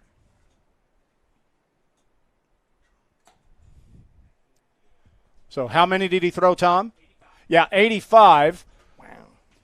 So I knew that was becoming a factor. And to be quite honest, if Wedgeworth doesn't come out in the top half of the 4th inning and get a fairly quick inning, his pitch count's going to rack up as well. I think both of these pitchers, I haven't kept the pitch count, but both of these guys, of course, he goes out. Henry comes out with 85 pitches in under 3 innings pitched, 2 2/3. I don't know what Wedgeworth's pitch count is, but it's also got to be up at least over 55. Yeah. So both of these guys are not working economically. Yeah. What do you got, Tom? 71. Okay, so 71 for Wedgeworth. So, yeah, we are both of those pitchers have really labored. Well, and it's very rare that you see this situation where you've got a pitcher that is winning the ball game, and I know Henry's out now, but he's throwing more pitches than the other guy has. Yeah. But that is exactly what's happened, and what you've got now is you've got a situation where we'll go back to what I said earlier and just move it one hitter down. But this is a big, big hitter right here, especially with a new pitcher in the ball game. If Glendale can connect on something here, then all of a sudden we're back in business. Falcons got to believe they're back in business. They can get this done here. Well, without a doubt. And they are back in the game. Caden Cardell is the right fielder. He's up. He struck out looking first time. So he has got an opportunity, Scott, here for redemption. He swings and misses at the first one. 0-1. Here comes the 0-1 pitch. It is a fastball up and out. 1-1 the count. And again, 2 outs. You got bases juiced. If I'm Cardell, I'm looking to swing the bat, and I'm hunting fastball. Well, he was hunting. Yeah, he was hunting. It was off-speed pitch. Got a very tiny part of the bat on that and fouled it back. And that kind of looked like it's exactly as described. He was looking for a fastball, but was off-speed, and he was out in front of it. And that's going to play to run as the wild pitch gets behind the catcher, Ethan Wright. And I believe that plated Reinhardt. So now you're in a situation where it's 6-4. And tying runs in scoring position. Wedgeworth to third. Phillips moves up to second. Yeah, Young's at third. Young's at third. Yeah, and then there was Wedgeworth that just scored. 6-4. Full count on Cardell, and he's going to draw a walk. So that reloads the bases for Glendale.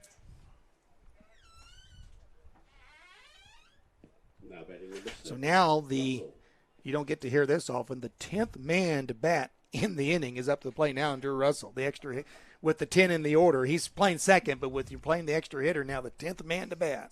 Well, and as a coach, 10th man to bat, I should say. Yeah. As a coach, and you see the first pitch, nice four-seam fastball in the outside part of the plate for a strike. As a coach, I love in the summer that you can bat 10. Sometimes in some of these tournaments, you see a fastball low, but in the strike zone, 0-2 the count to Russell. He also struck out his first time up. I like the idea of getting kids extra opportunities to hit. And, again, these games, it's not like the old days. You see, weak ground ball is going to get past the second baseman, Tiesler, and that's going to score 2, and we are tied. Wow. Well, and you have to, it was a bad hop on the infield, but you got to really score that in error because they had an easy out at second base, and it just didn't. Wouldn't you think so? I would probably call that an error as you see Cardell go first to third, and Russell, no RBIs on the play, but he's going to reach on an error 4, and that's going to bring Braylon Biggers back to the plate. How about that? Braylon Biggers back to the I can't think of a B word there, but yeah. So all 10 hitters hitting here in the bottom of the third for Glendale. The game is tied. And, folks, it was 6-0 Nixa at the start of this inning. Four-seam fastball hits the outside part of the plate. Back to the plate in a big situation. There we go. All right, well. Sorry. I'm in the middle of the second game. Give me a break.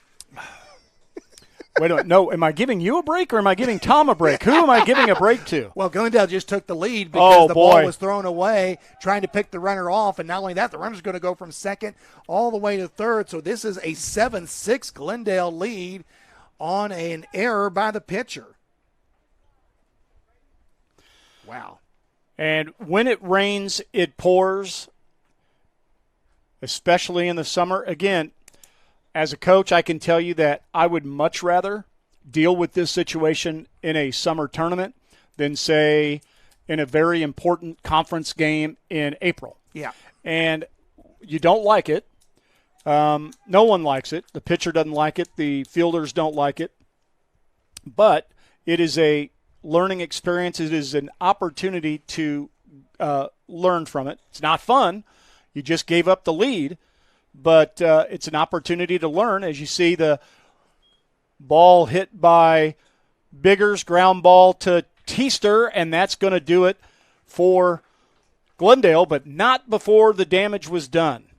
7 runs for the Falcons on, I got 1, 2, 3, 4. I got 4 hits and 1, 2. I got 2 errors. Scotty, am I right? That's what I got, I think. 7 runs, 4 hits, 2 errors, and there was a runner left. We're going to move to the top of the 4th inning. Glendale has taken the lead, 7-6. Here at the 50th Annual Springfield Holiday Baseball Tournament, a big inning for the Falcons as Glendale, as they ended up losing the first game in the last inning, 4-3 to Clever. And now Glendale comes back after getting down 6-0, and now all of a sudden Drew Wedgeworth comes out to pitch the 4th inning with a 1-run lead. However, I will also say that the way Nixa has been playing and approaching their at-bats, this game's far from over as far as the ability to win the game. But here's the other thing we've got to look at. We're going to start looking at a time rule here. We're at about 3:35 right now. Looking at about maybe another half hour, 40 minutes at most. So we're probably looking at maybe 2 more innings here. Well, and if I'm the Glendale coaching staff, I am letting Drew Wedgeworth know, hey, work fast. You're at 71 pitches. You got a little bit of a rest. Pitch count is up. Also, you helped your own cause. You got a run driven in. Work fast. Don't rush. Stay in the strike zone. Force these guys to swing the bat.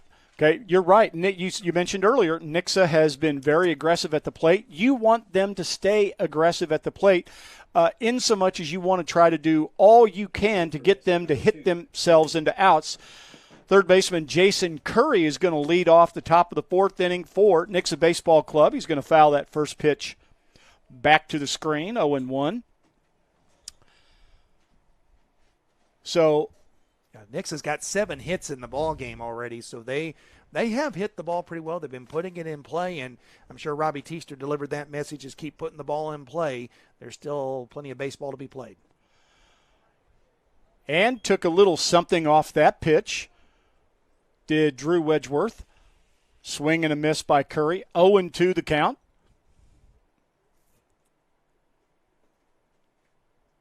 Wedgeworth delivers. Curveball stayed inside. Not a bad miss there on 0-2. And I like the idea that, and both of these pitchers, actually all 3 pitchers, have not been afraid to challenge the inside half of the plate. As you see the ball, hard ground ball picked up by the shortstop for Glendale. Yeah, nice play that time. And that was Phillips. Brandon Phillips. Yeah, Phillips, yep. And that was not easy because he had to make a decision, Trevor. Was he going to try to catch it in the air? Or short hop it. Or short hop it. Yes. He took the short hop. He got in the perfect position to make the throw, and that is a good defensive play for the Glendale shortstop. That brings up Ronald Daniels to the plate. He reached on a fielding error in the first inning, and then hit a 3 RBI. He had the big hit of the game so far for Glendale, a bases-clearing triple in the second, picked up 3 RBIs, and you see the first pitch by Wedgeworth, a curveball that stays inside for ball 1. Yeah, when he hit that triple, it gave Nix a 5-0 lead. They picked up another run in the third, and that one gets the corner. And but we've seen this, and it happened in the last game too, Trevor. These games, especially when you're playing a tournament like this, things can change in one inning. It could turn completely around, and we've certainly have seen that here. Well, and I can tell you, I'm looking at Drew Wedgeworth's body language, and this is a kid who feels like he's got a new lease on life. He was at 71 pitches prior to the start of this inning. I think he's only thrown about 7. That may be his 7th pitch he's thrown, and he's ahead. He's been ahead to both hitters so far. So he's at a 2-2 count as that fastball stays outside to Ronald Daniels. Daniels again with the big hit so far for Nixa. Here comes the 2-2 pitch from Wedgeworth, and it stays outside. And so if you're Jim Julian, you'd like to see Wedgeworth get through this inning before you have to worry about pitch count. Like to try to keep him down, and a wave and a miss by Ronald Daniels on a pitch up and out of the zone. That was probably ball 3, Scott, and 2 up, 2 down for Glendale here in the 4th. Yeah, I think it definitely was up and out, but it's, when you're protecting the plate, you get the old philosophy, when you're down 2 strikes, you got to protect the plate, and sometimes you swing at pitches you wouldn't normally swing at, and you don't always make contact, and that's exactly what happened there. And as you see, Rylan Franks takes the first offering from Wedgeworth for ball 1, and you're right, Scott.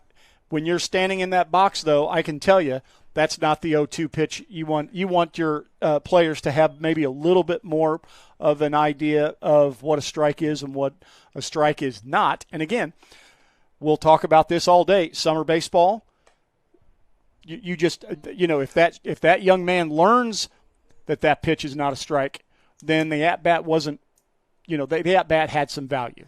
Well, and I think you hit it right, learning. I mean, you got to learn that. You got to kind of get that figured out and know that not everything's automatic. And as soon as we start singing the praises of Drew Wedgeworth and his control, he immediately throws a 4-pitch walk to Rylan Franks, puts a runner at first with the catcher, Ethan Wright, coming to the plate. Well, Tom and I talked about this in the first game. We are not immune from the announcer jinx, and we welcome you to the club. So, oh boy, I don't want to be that guy. We're all that guy at some point in our careers. It just happens.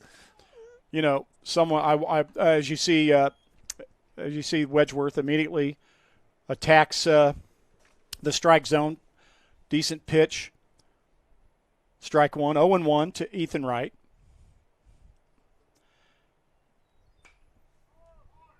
There's a music equivalent to not being that guy. As you see, Wright lifts it into short left field and played easily by Gavin Cronz, and that'll do it for Nixa in the top of the 4th inning. No runs, a walk, no errors and 1 left as we go to the bottom of the 4th. Glendale leading 7-6.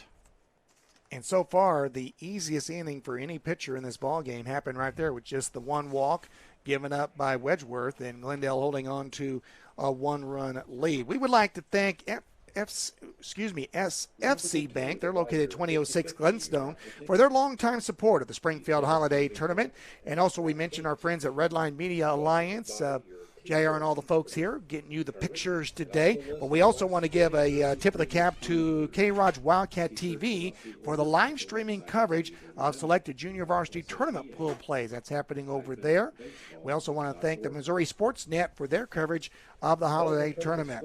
Don't forget, SABABaseball.org is the place to go for more information on the games. You can see the scores. We can tell you that Kickapoo won their first 2 games at the Republic Pool today.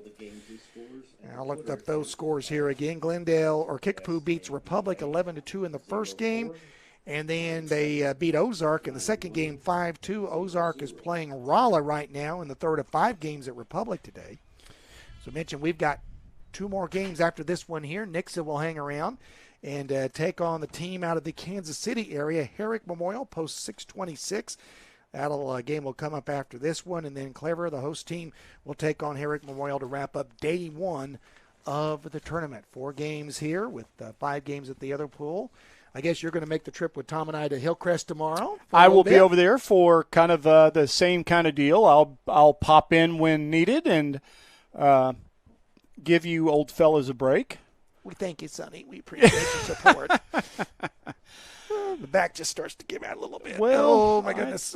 I tell you what, it happens when you get to be old like us. Oh, yes, I know. It's, you get – I was thinking about this the other day when I was kind of getting ready for this tournament. I was kind of trying to remember some of the times. Of course, we know you weren't able to get to our meeting yesterday, but we told a few good stories at the meeting yesterday about some long days and long nights, but some good baseball. We've seen some fun things. We've seen some unusual things. This tournament has gone through many incarnations, but the one bottom line is that this is a summer tournament that's gone on 50 years. Tom and I were talking about the long-running tournament over at Bartlesville, Oklahoma, which has been going on for many more years, but really, you take a look at those 2 tournaments, in the holiday tournament right there now hitting 50.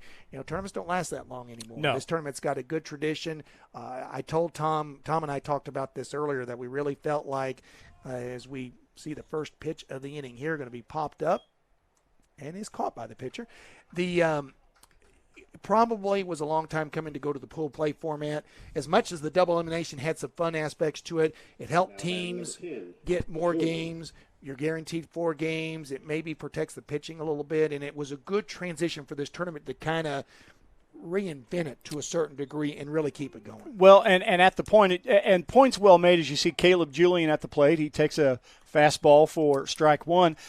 The tournament has just as the game of high school summer baseball has changed over the years, so has the tournament had to. And it's one of those things where, for lack of a better way of saying it, adapt or die. And the tournament has had to do that, and I'm grateful that all the people at SABA, the powers that be, and by the way, they're all old friends of ours. And again, you're talking about the baseball community here in Southwest Missouri. They're all the same familiar names that you've known year in and year out. And the ability for this group of men to be able to admit and to find a way to keep this tournament relevant for 50 years is a real testament to what this tournament has been and what we hope this tournament will continue to be. As you see Julian there, down in the count 1-2, fouled that last pitch straight back here to us, and Julian pops it up. Scotty was trying to avoid the pitch as that pitch ran inside and ends up popping it up. So the pitcher with the first 2 putouts of this inning. Well, something, again, you talk about things you see and some things you don't. Well, if for folks that are watching, you saw it right. What happened is he checked his swing. Trevor said trying to avoid it, and he was looking for the ball. And by the time he found it, it was in the pitcher's glove, who caught it out there around the mound. And at that time, Caleb had just found it, and then all of a sudden there it is. And so it was like, well, I'd have run to first if I could have found the ball, but he didn't. So 2 down. That'll bring up catcher Alex Rankin. He's walked and reached on a base hit and scored. He was the third hit of that 7-run third inning for Glendale. And, we talk about the good old days of American Legion baseball, and I think a lot of this started to go by the wayside as you see Rankin take the pitch on the outside part of the plate. A pretty good moving, tailing fastball. 1-1 the count to Rankin. All of those teams, as you see, Rankin fouled out of play, 1-2 the count. As it was for all those out-of-town teams, that was their summer. That was their summer. That they would raise funds. They would put together all sorts of things to make this one trip down to Springfield. As you see, that time, the pitcher unable to make the play on the ball. Hard ground ball up the middle and a 2-out single for Alex Rankin. We'll see if they go ahead and courtesy run for him, and they are. And they're going to run number 34 out there again. Henry Talbert. Yeah. By the way, that is my son's cousin. 34. Interesting. That is Ben's cousin on his mother's side. So there's your small world moment. There for this you go, game. and that brings up the pitcher, Drew Wedgeworth. Presented by SABA Baseball knows you may know somebody too. Chances are, if you've spent any time around this tournament, to the extent that any of us have, you're going to know, and at our age, I hate to say it, peers, sons, and now grandsons in a few cases, which is a little depressing as you see the strike one pitch outside, 1-1 to Drew Wedgeworth. Trevor, I could not tell you on my radio shows in Branson how many people I'm interviewing on our news shows and other shows that are people that I covered when they played sports in high school. It happens quite often. Pitch outside, so 2-1 count to Drew Wedgeworth. 2 outs, runner on first. Pinch runner Talbert on. Pinch running for Alex Rankin with the 2-out base hit. Glendale trying to add to their 1-run lead here in the bottom of the 4th inning. Third straight pitch off the plate by R.J. Johnston, the new Nixa pitcher. And so Wedgeworth goes from 0-1 to 3-1 here, trying to get on base again. He struck out looking, walked, and scored last time up. Swing and a miss on an outside pitch. Fastball with a good life, about belt high, was unable to catch up to it. And that fills the count up at 3-2.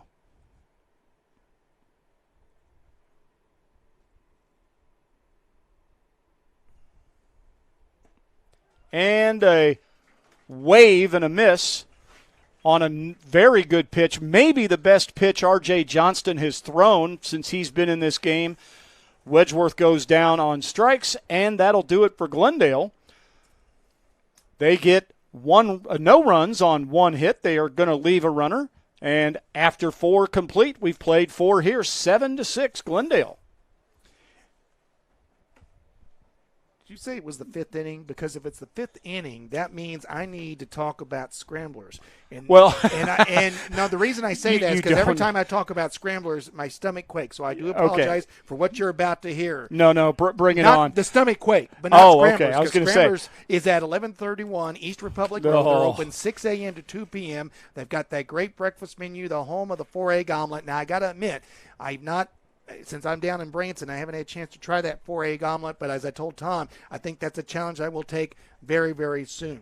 We mentioned our friends at Redline Media. Do want to thank JR and the crew for being here today and getting everything out. And we certainly appreciate their help today. And we want to remind you about Flat Top Photos. They are the official action photographer of the 50th Annual Holiday Tournament. See Steve Rackley or go to the SABA website and register your player today for these high-quality photos. We have just been told by our reporter on the scene, Tom Mast, that there's 25 minutes left or he owes us $25 apiece. I think it's the former. I'm not sure what that is. I'm going to meet you halfway. I'm going to go. I think it's the former, but I would like it to be the latter. All right. Well, so we're now got a new pitcher for one thing. Scramblers Breakfast Diner. We got a new pitcher in the ball game for Glendale, and so Wedgeworth is done after 4 innings. But I think if you're Jim Juling, you got to be delighted, especially after the team got the lead. He was able to get you through the next inning. It looks like Wedgeworth has made his way back over to first, and I think that is Reinhardt that's on the mound now. Double check the number when he turns around. That is Reinhardt. So Reinhardt's the new pitcher now for Glendale in relief of Wedgeworth. So Drew Wedgeworth, after they got the lead, he was able to get him through another inning, which I agree with you, I think was big. And so now you've got the situation where the game is in the hands of Mr. Reinhardt. Sam Reinhardt for Glendale. And Luke Kalovich is going to lead it off for Nixa. And back with the play-by-play, my friend, Scott McCauley. And Kalovich will take the first pitch on the outside corner for a strike, 0-1. Or as we say, Coach Mack. Coach Mack. But everybody's coach. In our little circle, I mean, it's Coach Evans, it's Coach West, it's Coach Casterlin, it's Coach Mast. Everybody's coach. And we got a foul ball down the line as that went by Coach Teaster down there to keep the. Well, one of this group is actually a coach, and on this day that happens to be Mr. Teaster down there. That's right. Right now he's trying to find a way for his team to get back and find their way back to a run as they're down 7-6. Here's the next pitch. That's a ground ball to third. Third baseman scoops, throws. Oh, and it gets by him. That's going to be an error and an extra base. That throw is errant. A good Kalovich got the line down the line pretty good, but that throw just a little bit off target. And so Nixa's got the tying run on at second base here to lead off the inning. So a miscue there by Glendale, and now Nix is in business. Well, and again, if I've been in both dugouts. I know what it feels like when you work so hard to get the lead, and then your pitcher guts out a pretty good performance, routine ground ball turns into a 2-base error. And again, I don't know if Glendale is aware of the time left. Certainly, they've got to have an idea. And the one thing you don't want to do is put this Nixa team in a position where they can turn right around and climb back into this thing. Well, and keep in mind now you've got Cron's at the plate. He's the number 8 hitter, so you're going to get a chance to get the top of the order up, which has been pretty solid for Nixa today. 0-1 pitch is down in the dirt. Runner's going to take third, and he's there safely as the ball gets away. So now you've got Kalovich down at third. The tying run is just 90 feet away. And, Trevor, I think this goes back to your saying about driving the ball. That's exactly what Crons needs to do now, drive the ball, and you probably tie the game. Well, and again, I mean, for me, summer baseball is all, oh, and you see the big hop over the shortstop's head, and now the ball is misplayed into left field. No advance by the hitter, Crons, but he gets the RBI. He gets the ribeye. And that's the other front. And I was just about to say this because this happened to Glendale earlier in the game. Glendale got exactly. That's actually Jenkins, excuse me. Glendale got exactly what they wanted here. Glendale got exactly what they wanted here. They wanted a ground ball. They got it. That's exactly, you couldn't have asked for anything better. But two in a row. Yeah, but it took a funny hop. And it goes over, and no, nothing wrong with the shortstop. It just took a funny hop over there, and the game's tied at 7. And here is Lemons at the plate. First pitch darts outside for ball 1. Well, and if you're going to point the finger directly at Justin Snyder. That is his fault. So really, I mean, I mean that's exactly who I'm hammering. Really? Now, why would you do something like that? This is his yard. If you had to put up with the social media posts that his friends have, like me, have to contend with of his baby here. Now he's got a couple of beautiful daughters, right? But this is his son, and that is inexcusable. And when is that correct, Dad? Is that correct? Would you agree? Am with that? I wrong, sir? Yeah. Justin's dad is sitting next to us there. I know he is. Everything you said, he nodded. Go, yes, yes, yes. So now we got a runner on with a ball, and now all of a sudden we've got first and second with nobody out. Shortage of water in the outfield. Shortage of water in the outfield. We're going to go with that. That is always my excuse. So now to the plate. I love this. Well, and we kid because we love. That's right.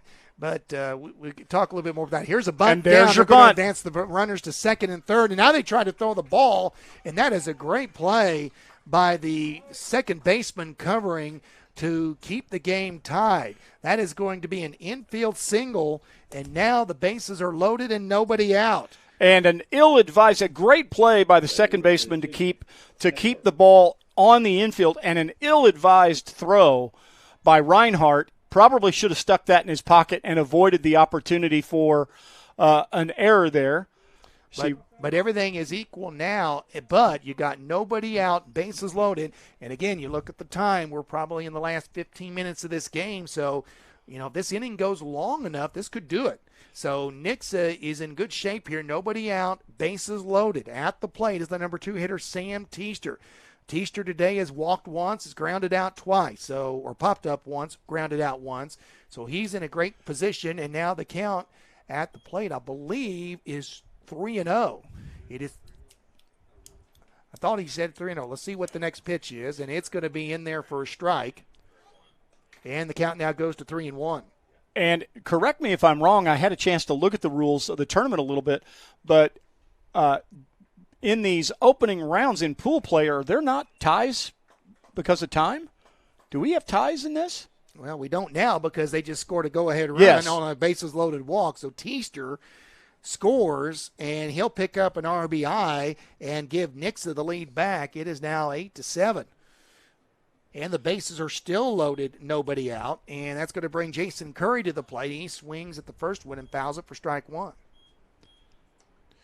So what a turnaround. Nixa leads 6-0. Glendale scores 7 in the third to take the lead, but now Nixa with 2 in the fifth, they have got the lead back. Next pitch is down low. Now, we will keep in mind that even with the time limit, Nixa is the visiting team here. So Glendale will have a shot. Will still have a shot, but how far down are they going to be? Here's a line drive to center field. Center fielder catches it, and that's a base running mistake right there. That is a Robbie big. Teaster is not happy at all. The runner was halfway down the line and didn't see the situation. 1 out in the inning, but that's one that I think he would have sent him had he been on the bag. Yeah, I'm not sure that center fielder is going to make an accurate throw there. That is again, you hate to continue to just beat this dead horse of learning the game properly. And again, rather it be in a June tournament than in an April, district, seeding game. And in this situation, at least it's only the first out of the inning, so still some opportunities here, but that was a potential to extend the lead there. Ronald Daniels at the plate now. Daniels is 1 for 2 today, or 1 for 3 today. Here's a ground ball to third. Third baseman is going to go to the bag. There's an out, but that is a run scored. A situation where you had the force out at the plate, didn't take it, and they give up a run. And again, baseball IQ is something that coaches at the high school level and at the youth level, coaches really at all levels, they battle with that. Is baseball IQ, Scott, and that's a play where he had a wide open, easy throw to get the force at the plate, limit the damage, and possibly if he gets rid of it quick enough, you could have had a 5-2-3 double played in the inning. As it is, run's going to score, and pads the lead for Nixa to 9-7. And now it is Franks at the plate. And here's a ground ball. Gets by the shortstop. Took a little funny hop, but that's going to give Nixa 2 more runs, and it's 11-7 game. And mistakes like that are going to cost you. And Nixa is making Glendale pay. And that's a 2-out error, another 2-out error that's really going to be costly in this situation, as Nixa will now send their 9th man to the plate this inning. Ethan Wright coming up. Nixa with 5 home in the inning, and they've retaken control of the game. It's 11-7. So Daniels out 5-3, no RBI because of the fielder's choice. Franks, no RBI, even though he reaches on the error. Well, he does get the RBI on the fielder's choice, but he will not get the RBI on the error because it was 2 outs in the inning. Says you. It says me, yeah. At least my knowledge of the scoring is that, yes, a fielder's choice is still an RBI, unless it's an error with 2 outs. And that's why Franks will not get the RBI, because that should have been the 3rd out of the inning. What that also means is that every other run that scores this inning is now unearned, with that being the potential 3rd out. And we're also getting close on time, I believe, as well. Ethan Wright at the plate, 1-2 the count to him, and here's the pitch on the way. That one is going to miss outside. Boy, and they wanted the pitch too. Just missed outside. The count evens 2-2. So Wright is the 9th man in the plate. Next pitch is going to miss, and it is 3-2. Well, the thing that Glendale does have, at least as a means of communicating to the players, is, look, what I would tell them when they come off the field, you scored 7 in an inning. Clearly you can do it. The Nixa pitching has not dominated. As you see the comebacker. Slow roller, and I'm not sure he's going to get him. He's not. And we'll go ahead and call that an infield hit, as that would have been a very tough play, but that does put runners at first and second. And now we'll send the 10th man to the plate. Right with his second hit of the day. Now here comes Kalovich, who started the inning by reaching on an error. And now batting number 15, Kalovich. 2 big errors in the inning for Glendale, and Kalovich, who scored the first run of this inning. It's 11-7 Nixa, and you got to figure, time-wise, we're probably looking at Glendale's last chance. Yeah. Once this, because I think we're probably in a situation where we'll hit the 2-hour time limit before this inning's up. Pinch runner coming in for Nixa. So runners at first and second, 2 outs. Again, Kalovich has walked. He's popped up, and he's reached on an error. He did that earlier in the inning. 11-7, Nixa on top. It's been a game of runs. Nixa gets up 6-0. Glendale scores 7 to take the lead, but now Nixa has resurged with 5 runs in this inning. And the foul off evens the count at 1-1. So Glendale in their half of the inning will have 6, 7, and 8. And Glendale will probably have just this inning to prevent themselves from going in an 0-2 hole in pool play. Fly ball, foul territory. That one is going to just sail out of play, hit the top of the dugout. And the count goes to 1-2. 1 ball, 2 strikes. Kalovich with his second AB this inning. Stretch. And the pitch from Reinhardt, ground ball to the hole. That's going to be a base hit. They're going to go ahead and send the runner home from second, kind of playing with house money down. He will make it easily, and it's now 12-7 as Kalovich has an RBI single, goes to second on the throw. Kalovich, busy today. RBI walk in the first inning. One of those popped out, reached on an error and scored, and now an RBI single, as you mentioned. So now for Nixa, they will be sending up to the plate Aiden Kimmel. Kimmel is hitting in this spot. They've had several hitters rotate in this spot today, and so Kimmel will get a shot at it here with 2 down. Kimmel will see his first at-bat of the game, second and third.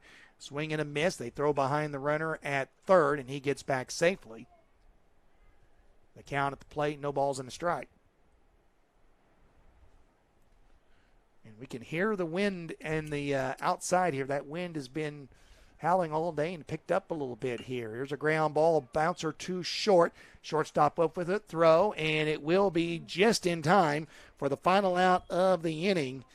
But a big inning for Nixa as they send 11 to the plate, and they pick up 6 runs in the inning as we go to the bottom of the 5th, and I do believe this will be the last inning of the game. As we're getting close to that time limit, our score is Nixa 12 and Glendale 7. So, Trevor, here's the way to look at it. Nixa's had 2 big innings, or Nixa's missed 2 extra points. How do you I mean, it is 12-7, so. Hey, let me tell you something. Runs are runs are runs, and when you score 12, I don't care where you score, how you score, you expect to win the game. However, we've not had really any kind of dominating performance by either team's pitching staff to this point. So, and they're going to run. Let's see. They're going to run Johnston back out there for Nixa. Yeah, he finished the last inning. So, I mean, this is not an impossible situation for Glendale, especially when you factor in that they scored 7 in one inning. And let's keep in mind, this is the last inning of the ball game. We're going to hit the time limit. So, this in essence is the bottom of the bottom of the 7th inning, for all intents and purposes. Even though it's only the bottom of the 5th, this is it. So, this is Glendale's last opportunity. So they're going to have to bat around here if they hope to pull the game out. And they're going to have to score 6 to win it here. We'll start it with the 6, 7, and 8 hitters. Right now, that'll be scheduled to be Higgin Radford as Radford comes to the plate. Radford today has a sacrifice fly and a strikeout. So he is 0 for 1 with an RBI. Glendale, number 4, Radford. So Radford leading it off. And R.J. Johnston looking at the possibility of picking himself up a win here and a win for Nixa to go 1-0 in pool play. First pitch misses for a ball. And again, right now, that's, you can put everything else out the window. This is the last inning. You are pitching the bottom of the 7th for all intents and purposes. First 2 pitches miss. Little wiggle room from Nixa, but it's a momentum thing, Trevor. And one thing you don't want to do is, you got some room to play with here, but we've seen the big innings already, and you just don't want to take that chance as he misses with the first 3 here. Yeah, I mean, again, it's one of those things where, there's absolutely no reason not to attack the hitters. Go right after them. Let your defense work. Put them as he gets a very close pitch on the inside part of the plate will extend the at-bat for the pitcher Johnston. That was a close pitch, fastball on the inside corner, and so he'll lose him with a walk. And now you and I don't have enough hair to pull out, but I know Coach Teaster does, and or he'll start yanking on that beard of his. But the one thing you want to do, is you want to attack. You want to strike while the iron's hot. You want to get your 3 outs, and you want to get off the yard. Well, and I've said this in the previous game, when you don't – I understand it's easier said than done, but, if you give up a home run, so what? Yeah. It's a run. So you're trying to keep runners off the base. That's what you do here. And so right now, getting ahead in the count's important, and he does it here to Young. That was the first pitch over for a strike. Young today has walked twice. So this Glendale hitter has not been retired to this point. The 0-1 pitch, inside and low, good block by the catcher, and the count evens 1-1. 1 ball and 1 strike. Nixa hangs around and will play the Herrick Memorial American Legion team out of the Kansas City area in the next game here before Clever will play Herrick to wrap things up today. We'll reach the halfway mark of day 1 here in pool play at the conclusion of this game. The count now 1 ball, 2 strikes to Young.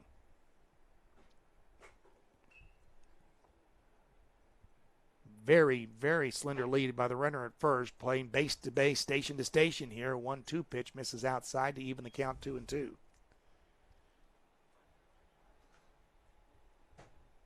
A 5-run game like this, knowing it's the last inning, there's no strategy. You just, if you're Nixa, you need outs. If you're Glendale, you need runs, and you just get them any way you can. The 2-2 pitch upstairs, and the count goes full 3-2.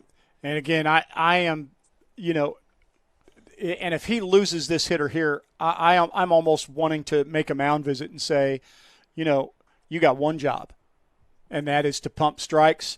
Let Glendale swing the bat. Let them put the ball in play. Give your defense an opportunity to get you off the field.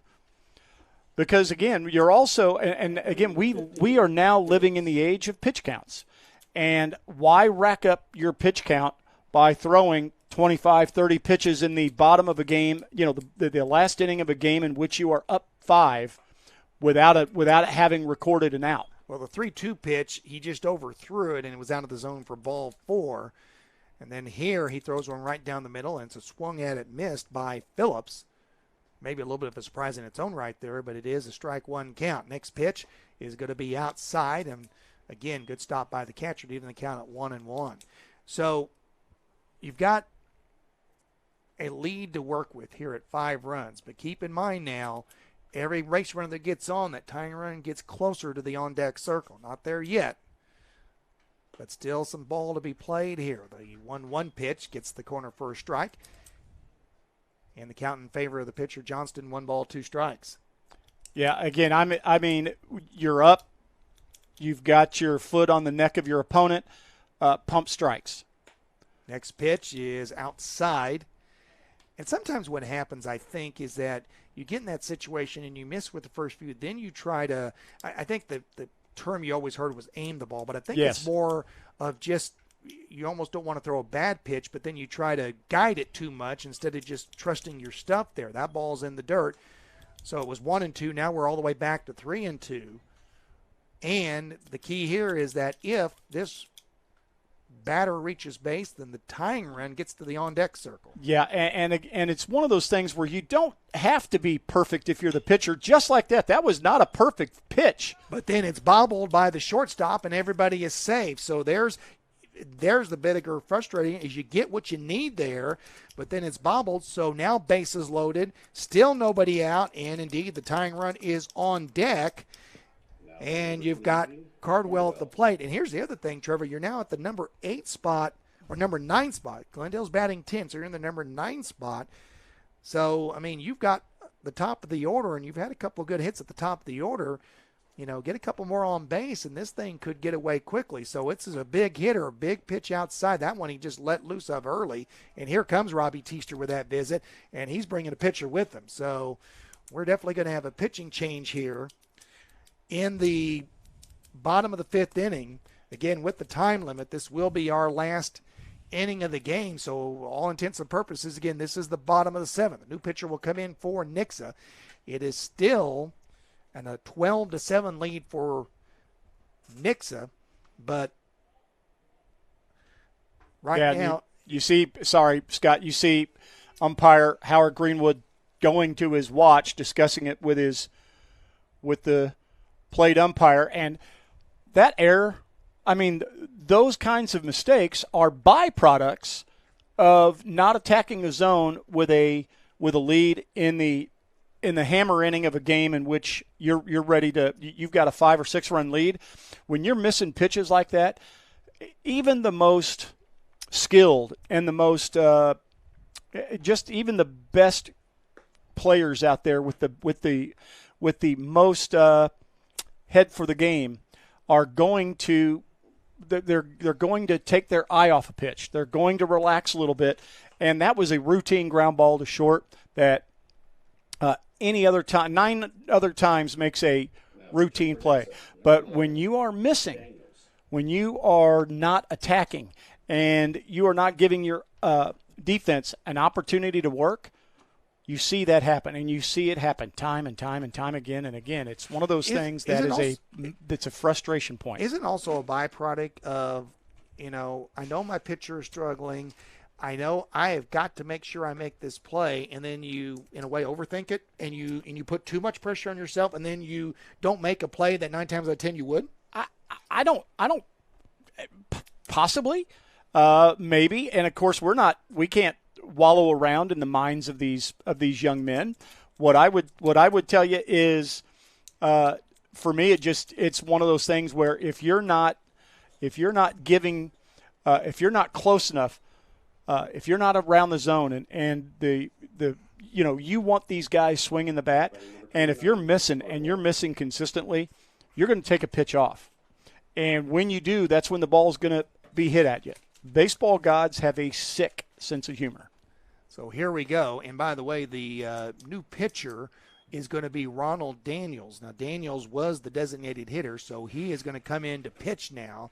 And he pitches to Cardwell, and he misses. And again, already had a 1-ball pitch. It's now 2-0. Next pitch will be in there for a strike. And the count goes to 2-1. 2 balls and a strike.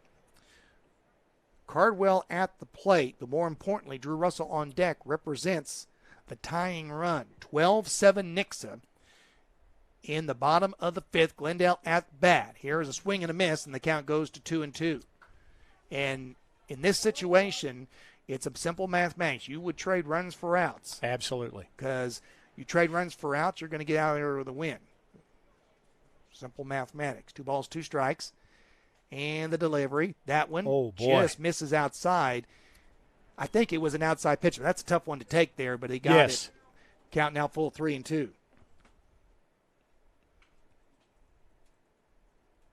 Cardwell has already walked once. He is struck out.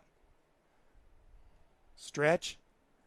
And the pitch by Daniels on the way. That one is going to be strike 3 called on the corner. Kind of had to wait a moment because it was definitely a borderline, but he did get the corner, got the strikeout, and that is a huge out for Nixa to get here. First down of the inning, 1 down, Andrew Russell. Now all of a sudden you're a ground ball for Nixa from getting out of here with the win. But, you know, if you're Glendale, you're still not in a horrible shape, but your tying run is still on deck. That's the key correct. right now. Well, first things first, if you're Glendale, keep the line moving. Russell reached on an error last time. He's also struck out. 1-0 count and pitch. That one is going to miss outside. It's 2-0. No, it's got the corner late. Caught the corner late. I just got used to his count, and then he caught me. He caught me. Jared, don't keep a tab on that if you would, please. I appreciate that. Too late. 1 ball, 1. Yeah, he's already got the notebook over there. 1 ball, 1 strike. Here's the count, and the pitch gets away, and this is going to get the runner home from third. And it's going to be 12-8 as the wild pitch will score Radford from third base. Nothing's ever easy. It is not. Now 12-8. Russell. Still same situation, but if Russell can reach here, again, remember there's only 1 out of the inning. If he reaches, that still gets the tying run to the plate. Here's the pitch. Swung at and missed for strike 2. Really key hitter here, I think, Trevor, because he is the number 10 hitter, the extra hitter here. Right. So if you can get him out, yes, you got to face the top of the order, but you do it with 2 outs and gives very little margin of error for the top hitters in the Glendale lineup. Here's the 2-2 delivery on the way. That one's going to be inside as that one just missed. It did tail off the plate at the last minute. It's 3-2. Still a good take for Russell there. 3 balls, 2 strikes. Stretch. And the pitch by Daniels is going to be swung at and missed for strike 3. So 2 strikeouts now for the new Nixa pitcher. And now 1 out away from preserving the win. It'll be up to Braylon Biggers. Biggers today has a double. He had a double in that 7-run third inning. Also has walked and grounded out. So he is 1 for 2 today. And the last chance here for Glendale. Yeah, now you can move your infielders back. They can sit and play, and now you've got plays at just about every base here with 2 outs. And as you mentioned, this being the last of the opportunities here for Glendale, unless, again, they find a way to extend this game. Want to know the count and pitch. That one's going to be inside. And the count goes to 2-0.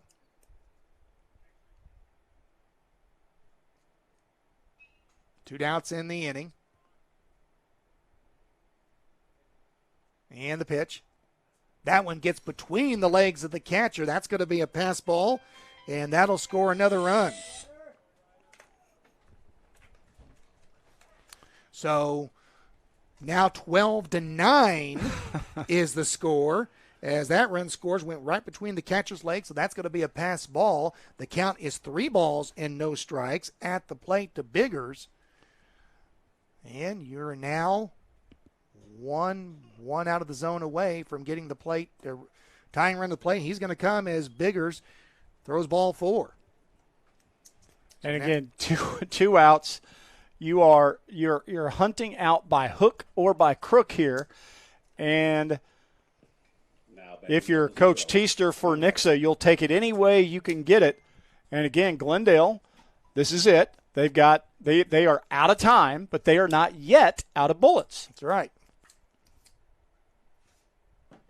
So here is Reinhardt, the runner's going to go, and no reason not to, because Nixa, no way they were going to throw down there, because that run means nothing. The run that means everything is right at the plate right now.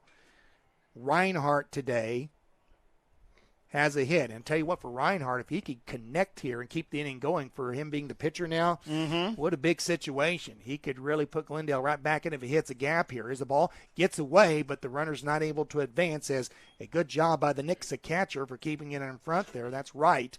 He does the job. And now timeout, and Robbie Teaster's coming out. And I'm getting the essence here that been some crossing up going on. And yeah, he is coming out with a purpose. He is not happy. Yeah, he is. He had something happening there, and I've seen Coach Teaster coach long enough to know. And he's going to go. He's going to put a new pitcher in the ball game. He's not going to waste the time. So we're going to have another pitching change in this inning. And so let's see. The rotation looks like it's going to go. Looks like a straight switch. Looks like they're going to send. Yeah, Franks, who's at first, is going to pitch. So Franks will become the new pitcher.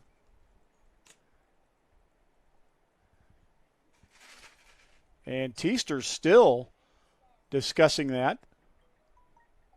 Well, I think this goes back to what you've said already several times, Trevor, is that and I've known Robbie a long time. He is a very intense coach, but he also is a teacher. He does teach and want his players to understand what is going on.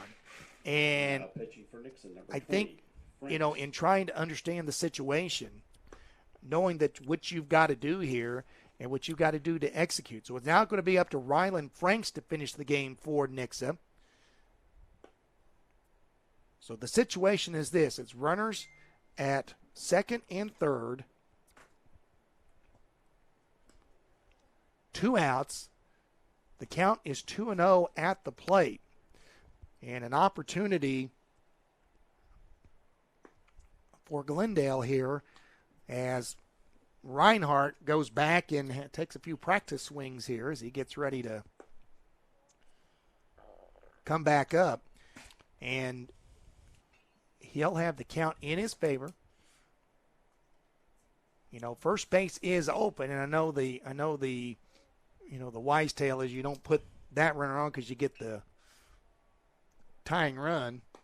But tying run's at the plate already. You put the tying run on base, but it would give you a force at any base. Any base, that's right. And I don't know how Coach Teaster will play this, but this is a situation where, you can be careful here. You don't want to just give in. But I think by pulling the pitcher and putting someone else in, I think he wants the out right here. Here's the pitch. It's a ground ball foul, and the count 2-1. So Franks throws the first pitch over the plate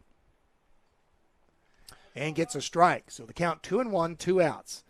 Nixa holding on to a 12-9 game here in a wild one at Clever. And boy, and holding on, you put it perfectly, because they really are. They are doing their best to avoid snatching victory from or defeat from the jaws of victory, because they are just letting Glendale continue to hang in this game. 3-1 the count, and the pitch. That one's going to miss outside ball 4, and the bases are loaded. Again, though, I would submit not the end of the world. Not the worst thing that could have happened there, because the bottom line is you get the guy out the plate, game's still over. If you don't, then you'll deal with that then. Julian. So the score now 12-9, bases loaded, 2 outs, and it's up to Caleb Julian, who have suffered a very tough loss in game 1 today as he went the complete game, but Clever was able to get a couple runs in the last inning to win. So now Caleb Julian can help make this day a better one for Glendale. The 1-0 pitch is swung out and missed, and the count evens 1-1. Well, and he needs it. You mentioned the complete game loss in the first game, 2 strikeouts and a pop-up back to the pitcher in this game. So he is due for some success, and there's a drive. But it's going to be caught by the left fielder, and that is going to preserve the win for Nixa, as Nixa's going to hold on to this one 12-9, but not without a little bit of fireworks in this inning, as there was an error, there was some walks, but it turns out to be a win anyway for Nixa, as Nixa's going to strand the bases loaded, or Glendale will, in that inning. and end up winning the game 12-9. So 12-9 is the final on this one. Nixa wins it. Just a quick word before we wrap up, and we are going to break away for a little bit off the stream, but we will be back here in a bit with the third game of the day, which will feature the visitors from the Kansas City area. Herrick Memorial Post 626 will be taking on Nixa in the next game. It was a rough one for Nixa, but they did. I mean, I guess the bottom line is, you said it, Trevor, at the end of the day, it's a win. It is a win, and what would have made it rougher is had they lost the game and given that up. So, survive and advance. They're going to improve their pool play record to 1-0 with a chance to win out in this next game. But they certainly made it interesting for the people here, certainly made it interesting for us watching this game. And again, a win is a win is a win, and two hard luck losses back-to-back for Jim Julian's Glendale bunch. Now they'll have a chance to rebound tomorrow as they'll take on the Herrick team coming up tomorrow. Quick thanks to Play It Again Sports, 1300 East Battlefield, for your sports equipment and clothing needs. See their sales rep for your team's needs. We want to thank Play It Again Sports, longtime supporters of the Springfield Area Baseball Association and the Holiday Tournament. We're going to step away for a little bit, but Trevor and I, Tom, will all be back here in just a bit with Game 3 of our 4 games today, as Nixa will take on Herrick Memorial Post coming up a little bit later on. So for Trevor and Tom, Scott, see you a little bit later from Clever.